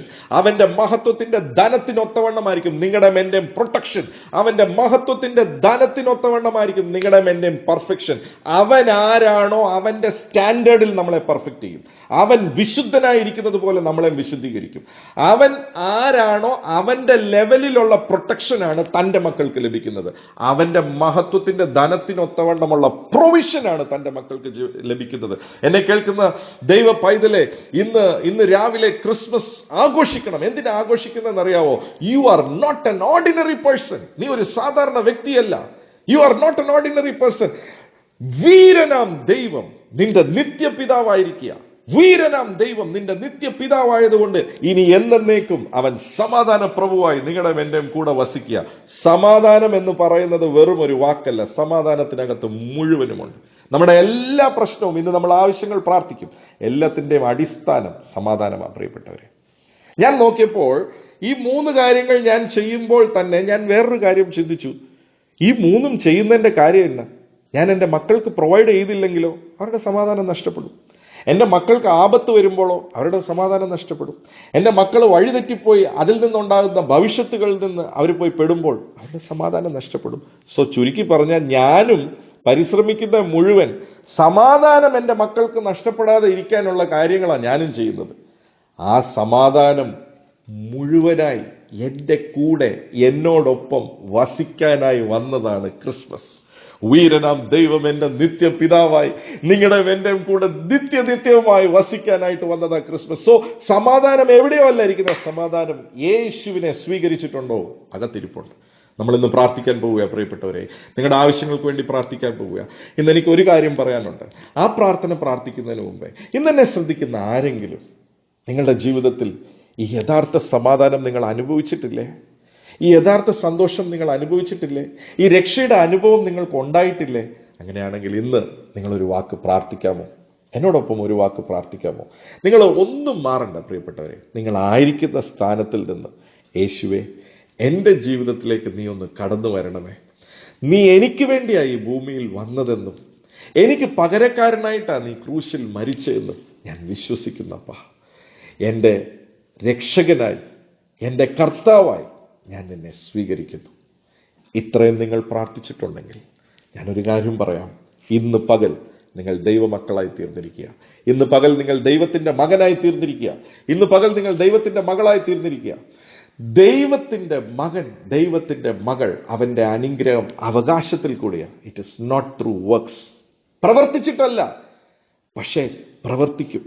അപ്പന്റെ സ്റ്റാൻഡേർഡിനൊത്തവണ്ണം പ്രവർത്തിക്കും. അപ്പന്റെ സ്റ്റാൻഡേർഡിനൊത്തവണ്ണം ജീവിക്കും. എൻ്റെ മക്കൾ നന്നാകുന്നു എന്ന് കേൾക്കുമ്പോൾ അതിൻ്റെ പേര് എനിക്കാണ്. എൻ്റെ മക്കൾ ചീത്തയാകുന്നു എന്ന് കേൾക്കുമ്പോഴും അതിൻ്റെ ദുഷ്പേരും എനിക്ക് തന്നെയാണ്. എന്നെ കൊണ്ടാകാവുന്ന രീതിയിലെല്ലാം ഞാൻ അവരെ നന്നാക്കാൻ നോക്കും. പക്ഷെ എൻ്റെ പരിമിതികൾക്ക് അപ്പുറം പോയാൽ ആണ് ഞാൻ കഷ്ടപ്പെടുന്നത്. എന്നെ കൊണ്ടാകാവുന്ന രീതിയിലൊക്കെ ഞാൻ അവരെ പ്രൊട്ടക്ട് ചെയ്യാൻ നോക്കും. പക്ഷെ എൻ്റെ പരിമിതിക്ക് അപ്പുറം ചിലപ്പോൾ എന്നെ കൊണ്ട് പ്രൊട്ടക്ട് ചെയ്യാൻ പറ്റാതെ പോയാൽ, ബിക്കോസ് ഞാനൊരു മനുഷ്യനാണ്. പക്ഷേ വീരനാം ദൈവം നമ്മുടെ നിത്യപിതാവായാൽ അവന്റെ പ്രൊട്ടക്ഷനിൽ നിന്നെ ഒന്നിനും തൊടാൻ സാധിക്കത്തില്ല. അവന്റെ പെർഫെക്ഷനിൽ നിന്നെ ഒന്നിനും തൊടാൻ സാധിക്കത്തില്ല. അവൻ പ്രൊവൈഡ് ചെയ്താൽ നിന്റെ ജീവിതത്തിൽ ഒന്നിനും കുറവുണ്ടാകത്തില്ല. പ്രിയപ്പെട്ടവരെ, ഞാൻ നിങ്ങളുടെ പ്രാർത്ഥന ആവശ്യങ്ങൾ നിങ്ങൾ എഴുതി വെച്ചിട്ടുണ്ടെങ്കിൽ നിങ്ങളുടെ പ്രാർത്ഥന ആവശ്യങ്ങൾ നിങ്ങളുടെ കയ്യിലെടുക്കാം. നിങ്ങൾക്ക് വേണ്ടി പ്രാർത്ഥിക്കാൻ പോവുക. അല്ല, നിങ്ങളുടെ ആവശ്യങ്ങൾ എഴുതിയിട്ടില്ല, നോ പ്രോബ്ലം. എന്താവശ്യങ്ങളുണ്ടെങ്കിലും പ്രാർത്ഥിക്കാൻ പോവുക. നമ്മൾ ഒരു കാര്യം തിരിച്ചറിഞ്ഞുകൊണ്ട് വേണം പ്രാർത്ഥിക്കാൻ. നമ്മൾ ദൈവത്തോടല്ല പ്രാർത്ഥിക്കുന്നത്, നമ്മൾ നമ്മുടെ അപ്പനോടാണ് പ്രാർത്ഥിക്കുന്നത്. അപ്പനോട് പ്രാർത്ഥിക്കുമ്പം അതിനകത്ത് ഫോർമാലിറ്റി ഇല്ല. അപ്പനോട് പ്രാർത്ഥിക്കുമ്പോൾ ഒരു വിശ്വാസമുണ്ട്. എൻ്റെ അപ്പനോട് ഞാൻ ചോദിച്ചാൽ, ഒന്ന് ചോദിച്ചാൽ 2 തരുന്നവനാണ് എൻ്റെ അപ്പൻ. എൻ്റെ അപ്പൻ എൻ്റെ ആവശ്യങ്ങൾ അറിഞ്ഞ് നിറവേറ്റുന്നവനാണ്. ഇന്ന് രോഗമാണോ ശരീരത്തിൽ നിങ്ങളെ പ്രയാസപ്പെടുത്തുന്നത്? സാമ്പത്തിക ബുദ്ധിമുട്ടുകളാണോ? ഞാൻ പറഞ്ഞതുപോലെ എല്ലാത്തിൻ്റെ അടിസ്ഥാനം സമാധാനം നഷ്ടപ്പെടുന്നതാണ്. സമാധാനമാണ് നമുക്കിപ്പോൾ ഏറ്റവും അത്യാവശ്യം. ഞാനൊരു കാര്യം പറയാം. യേശുവിൻ്റെ സമാധാനത്തിന് ഒരു പ്രത്യേകതയുണ്ട്. കാറ്റും കോളും അവിടെ കൊന്തളിക്കുമ്പോഴും അതിൻ്റെ ഇടയ്ക്കും ആ സമാധാനം വർക്ക് ചെയ്യും. അതാണ് യേശു ബോട്ടേൽ കാണിച്ചത്. കാറ്റും കടലും കൊന്തളിക്കുന്ന സമയത്ത് ആ ബോട്ടേൽ അമരത്ത് തലകണ വെച്ച് ഉറങ്ങുന്ന ഒരു യേശു. എന്താ കാര്യം? ആ സമാധാനം, യേശുവിലുള്ള സമാധാനം, യേശു ഭൂമിയിൽ പുതിയ നിയമത്തിൽ കൂടെ നിങ്ങൾക്കും എനിക്കും തരാൻ വന്ന സമാധാനം, ആ സമാധാനം പ്രശ്നത്തേനെ ആ സമാധാനത്തെ കെടുത്താൻ സാധിക്കത്തില്ല. ഇന്ന് പകൽ ആദ്യമേ ഞാൻ പ്രാർത്ഥിക്കാൻ പോകുന്ന സമാധാനത്തിന് വേണ്ടിയാണ്. നിങ്ങളുടെ പ്രയാസങ്ങൾ മാറാൻ പോവുക, രോഗങ്ങൾ സൗഖ്യമാകാൻ പോവുക, പുതിയ വഴികൾ തുറക്കാൻ പോവുക, ബന്ധനങ്ങൾ അഴിയാൻ പോവുക. ബിക്കോസ് ഇന്ന് പകൽ ഞാൻ എൻ്റെ അപ്പനോടാ പ്രാർത്ഥിക്കുന്നതെന്നുള്ള വെളിപ്പാടോടെ പ്രാർത്ഥിക്കുമ്പോൾ തന്നെ യേശു പറഞ്ഞു, നിങ്ങൾ സത്യം അറിയുകയും സത്യം നിങ്ങളെ സ്വതന്ത്രരാക്കുകയും ചെയ്യും. സോ ഇന്ന് നമ്മൾ പ്രാർത്ഥിക്കുമ്പോൾ എന്താവശ്യങ്ങളുണ്ടല്ലോ എഴുതിയിട്ടില്ലെങ്കിൽ നിങ്ങളുടെ കൈ ഉയർത്തിപ്പിടിച്ചോ. ഒരു വാക്ക് നമ്മൾ സ്തോത്രം പറയാൻ പോവുക. വചനം ഇങ്ങനെയാണ് പറയുന്നത്, നിങ്ങളുടെ ആവശ്യങ്ങളൊക്കെയും സ്തോത്രത്തോടെ അർപ്പിപ്പിൻ. ഈ 2020 എത്രയോ പേര് ഈ ഭൂമിയിൽ നിന്ന് മാറ്റപ്പെട്ടു പ്രിയപ്പെട്ടവരെ. എത്രയോ കാര്യങ്ങൾ ഈ ഭൂമിയിൽ നടന്നു. പക്ഷെ അതിൽ നിന്നെല്ലാം അപ്പൻ നമ്മളെ സംരക്ഷിച്ചല്ലോ. ഈ ഭൂമിയിൽ എത്രയോ പേര് മാറ്റപ്പെട്ടപ്പോൾ ജീവനുള്ളവരുടെ പ്രദേശത്ത് നിങ്ങളെയും എന്നെയും ഈ 25 തീയതി ഡിസംബർ ക്രിസ്മസിന്റെ അന്ന് ജീവനോടെ ആഘോഷിക്കാൻ വെച്ചിട്ടുണ്ടെങ്കിൽ ഒരു വാക്ക് നന്ദി പറഞ്ഞിട്ട് നിങ്ങളുടെ പ്രാർത്ഥനാ വിഷയങ്ങൾ കയ്യിലെടുത്തോ, ആവശ്യങ്ങൾ കയ്യിലെടുത്തോ. നമ്മൾ പ്രാർത്ഥിക്കാൻ പോവുക. പിതാവേ, ഞാൻ പ്രാർത്ഥിക്കുന്നു ഇന്ന് പകൽ യേശുവിന്റെ നാമത്തിൽ. അപ്പ അങ്ങയോടാ പ്രാർത്ഥിക്കുന്നേ. നിന്റെ മക്കൾ എന്തെല്ലാം ആവശ്യങ്ങളുടെ മുന്നിൽ നിൽക്കുന്നു, യേശുവിന്റെ അധികാരമുള്ള നാമത്തിൽ അത്ഭുത വിടുതലുകൾ ആ ആവശ്യങ്ങളുടെ മേളിലുണ്ടാകട്ടെ. രോഗികൾ യേശുവിന്റെ നാമത്തിൽ സൗഖ്യമാകട്ടെ. എന്തെല്ലാം രോഗങ്ങൾ അവരെ പ്രയാസപ്പെടുത്തുന്നു, ഇന്ന് പകൽ യേശുവിന്റെ നാമത്തിൽ ഒരു അത്ഭുത സൗഖ്യം ആ രോഗത്തിന്റെ മേലുണ്ടാകട്ടെ. ഇന്ന് പകൽ സാമ്പത്തിക ബുദ്ധിമുട്ടുകളുടെ മേളിൽ അത്ഭുത വഴികൾ തുറക്കട്ടെ. അപ്പ സ്വർഗത്തിന്റെ കിളിവാതിലുകളെ അങ്ങനെ തുടർന്ന് ഇടം പോരാത്തവണ്ണം നിന്റെ മക്കളെ അനുഗ്രഹിക്കണമെന്ന് പ്രാർത്ഥിക്കുന്നു. ചെങ്കടലിൽ വഴി തുറന്ന സർവശക്തനായ ദൈവം ഇന്ന് ഞങ്ങളുടെ അപ്പനാകയാൽ ഞങ്ങൾ അധികാരത്തോടെ അവകാശത്തോടെ ചോദിക്കുന്നു, ഓരോ മക്കളുടെയും ജീവിതത്തിൽ അത്ഭുത വഴികൾ തുറക്കട്ടെ. ജോലികളിൽ അത്ഭുത വഴികൾ തുറക്കട്ടെ. സാമ്പത്തികത്തിൽ അത്ഭുത വഴികൾ തുറക്കട്ടെ. എല്ലാ തടസ്സങ്ങളും യേശുവിന്റെ നാമത്തിൽ നീങ്ങി മാറട്ടെ. നടക്കാത്ത വിവാഹങ്ങൾ നടക്കട്ടെ. അപ്പൊ കുഞ്ഞുങ്ങളില്ലാത്തവർക്ക് കുഞ്ഞുങ്ങളെ അങ്ങ് കൊടുക്കണം. രോഗികളെ അങ്ങ് സൗഖ്യമാക്കണം. ബന്ധനസ്ഥരെ വിടുവിക്കണം. ഇന്ന് ദുഃഖിതരെ സമാധാനത്താൽ നിറയ്ക്കണം. ഇന്ന് ഈ മെസ്സേജ് കേൾക്കുന്ന ഓരോരുത്തരും, ഈ ശുശ്രൂഷയിൽ പങ്കെടുക്കുന്ന ഓരോരുത്തരും, ഈ പ്രാർത്ഥനയിൽ പങ്കെടുക്കുന്ന ഓരോരുത്തരും യേശുവിന്റെ സമാധാനത്താൽ നിറയട്ടെ എന്ന് പ്രാർത്ഥിക്കുന്നു. ലോകം തരുന്ന സമാധാനമല്ല അപ്പ, ഒരിക്കലും മാറ്റാൻ സാധിക്കാത്ത അങ്ങയുടെ സമാധാനത്താൽ ഓരോരുത്തരും നിറയട്ടെ എന്ന് പ്രാർത്ഥിക്കുന്നു. സകല നന്മകളാലും അപ്പ നിറച്ചിരിക്കാൻ സ്തോത്രം. അനുഗ്രഹിക്കുന്നു യേശുവിൻ നാമത്തിൽ പിതാവേ, ആമേൻ. ഇന്ന് പകൽ ഒരിക്കൽ കൂടെ ഞാൻ ഓർപ്പിക്കട്ടെ, ആഘോഷിക്കാൻ ഒരു കാരണമുണ്ട്. വീരനാം ദൈവം എന്റെ നിത്യപിതാവാകാൻ ഭൂമിയിൽ ഇറങ്ങി വന്നതാണ് ക്രിസ്മസ്. അതുകൊണ്ട് ഇനി എന്തുവെന്നേക്കും അവൻ സമാധാന പ്രഭുവായി എൻ്റെ ജീവിതത്തിൽ വസിക്കും. എൻ്റെ കൂടെ കാണും. ഞാൻ നിന്നെ ഒരു നാളും കൈവിടത്തില്ല, ഒരു നാളും ഉപേക്ഷിക്കത്തില്ലെന്ന് പറഞ്ഞവൻ ഇന്ന് പകൽ നിങ്ങളുടെ കൂടെ, നിങ്ങളുടെ മുറികളിൽ, നിങ്ങളുടെ വീടുകളിലുണ്ട്. So you are going to see awesome miracles. നിങ്ങളുടെ അത്ഭുത വിടുതലുകളുടെ സാക്ഷ്യം നിങ്ങൾ അറിയിക്കാം. കമന്റ് ബോക്സിൽ എഴുതാം, അല്ലെങ്കിൽ നിങ്ങൾക്ക് വാട്സാപ്പിൽ അയക്കാം. എങ്ങനെ വേണമെങ്കിലും നിങ്ങൾക്ക് ഇഷ്ടമുള്ള രീതിയിൽ അത് ചെയ്യാം. സോ ഈ ഇന്നത്തെ മീറ്റിങ്ങിനെ കുറിച്ചുള്ള ഫീഡ്ബാക്സ് നിങ്ങൾക്ക് കമന്റ്സിൽ എഴുതാം. സോ ഇന്ന് ലൈവിൽ എന്നോടൊപ്പം പങ്കെടുത്ത എല്ലാ പ്രിയപ്പെട്ടവർക്കും യേശുവപ്പായുടെ നാമത്തിൽ ഒരിക്കൽ കൂടെ എൻ്റെ ഹൃദയം നിറഞ്ഞ സ്നേഹവന്ദനങ്ങൾ അറിയിക്കുന്നു. പ്രത്യേകിച്ച് ഒരു സന്തോഷത്തിൻ്റെ, സമാധാനത്തിൻ്റെ, ആനന്ദത്തിൻ്റെ ക്രിസ്മസ് ഞാൻ എല്ലാവരെയും അറിയിക്കുകയാണ്. So enjoy your day. ഇന്നത്തെ ദിവസം ദൈവവചനം കേൾക്കണം, എന്നാ പറയുന്ന നല്ല ആഹാരം കഴിക്കണം. If you have new dress, wear the new dress. And പടക്കം ഉണ്ടെങ്കിൽ പടക്കം പൊട്ടിക്കണം. പക്ഷെ എല്ലാത്തിൻ്റെയും പുറകിൽ കാരണം അറിയണം. ആരെങ്കിലും ചോദിച്ചാൽ പറയണം, വീരനാം ദൈവം എൻ്റെ നിത്യപിതാവാകാൻ ഭൂമിയിൽ ഇറങ്ങി വന്നതാ ക്രിസ്മസ്. ഇനി അവൻ എന്നേക്കും എൻ്റെ കൂടെയാണ്, സമാധാന പ്രഭുവായി എൻ്റെ കൂടെ വസിക്കും. So you are going to see awesome miracles. And ഈ സന്ദേശം റിപ്പീറ്റഡ് ആയിട്ട് നിങ്ങൾ കേൾക്കുമെങ്കിൽ keep hearing it again. Mind renew ആകും. ആൻഡ് റിന്യൂ ആയി ഈ അടുത്ത ഇനി നമുക്ക് ഒരാഴ്ച കൂടെ ഉള്ളൂ. Keep hearing it again and again. And I'm telling you, 2021 നിങ്ങൾ കയറുമ്പോൾ you will be a totally different person. നിങ്ങൾ വേറൊരു വ്യക്തിയായിരിക്കും. The kind of confidence you will have, the kind of faith you will have will be much different. So അത് നടക്കട്ടെ എന്ന് ഞാൻ പ്രാർത്ഥിക്കുന്നു, ആശംസിക്കുന്നു. സകല നന്മകളാലും അപ്പൻ നിങ്ങളെ അനുഗ്രഹിക്കട്ടെ. എന്നോടൊപ്പം ലൈവിൽ പങ്കെടുത്ത എല്ലാ പ്രിയപ്പെട്ടവർക്കും ഒരിക്കൽ കൂടെ യേശുവിന്റെ നാമത്തിൽ നന്ദി അറിയിക്കുന്നു. സകല നന്മകളാലും അപ്പൻ നിറയ്ക്കട്ടെ. സോ അപ്പൻ അനുവദിച്ചാൽ വീണ്ടും നമുക്ക് കാണാം. പ്രത്യേകിച്ച് നമ്മുടെ ഈ പേജിലുള്ള, ചാനലിലുള്ള ഓഡിയോ മെസ്സേജസിനെല്ലാം വളരെയധികം സ്വീകരണം തരുന്ന നിങ്ങളുടെ പലരുടെയും സാക്ഷ്യം എനിക്ക് കേൾക്കുവാൻ സാധിച്ചിട്ടുണ്ട്. നിങ്ങളെ സാക്ഷ്യം അയച്ചതും, കമന്റ്സ് ഷെയർ ചെയ്തതും, ഫീഡ്ബാക്ക് അയച്ചതും നിങ്ങളെ വളരെയധികം അത് ബലപ്പെടുത്തുന്നുണ്ടെന്നും, അത്ഭുതങ്ങളുടെ സാക്ഷ്യം, മിറക്കിൾസിന്റെ സാക്ഷ്യം കേൾക്കുവാൻ സാധിച്ചു. അതിനെല്ലാം ഞാൻ അപ്പനെ സ്തുതിക്കുക. So keep hearing the word of God and you will get renewed more and more. മനസ്സ് പുതുക്കുമ്പോൾ തന്നെ നമ്മുടെ ജീവിതത്തിലെ അനുഭവങ്ങളും പുതുക്കാൻ തുടങ്ങും. സോ സകല നന്മകളാലും അപ്പൻ നിങ്ങളെ നിറയ്ക്കട്ടെ. So wish you a very happy Christmas, Merry Christmas, and also wishing you a very happy, prosperous New Year 2021. So അപ്പൻ നിങ്ങളെ സകല നന്മകളാലും നിറയ്ക്കട്ടെ. Thank you. അപ്പൻ അനുവദിച്ചാൽ നമുക്ക് വീണ്ടും കാണാം. സകല നന്മകളാലും നിറയ്ക്കട്ടെ.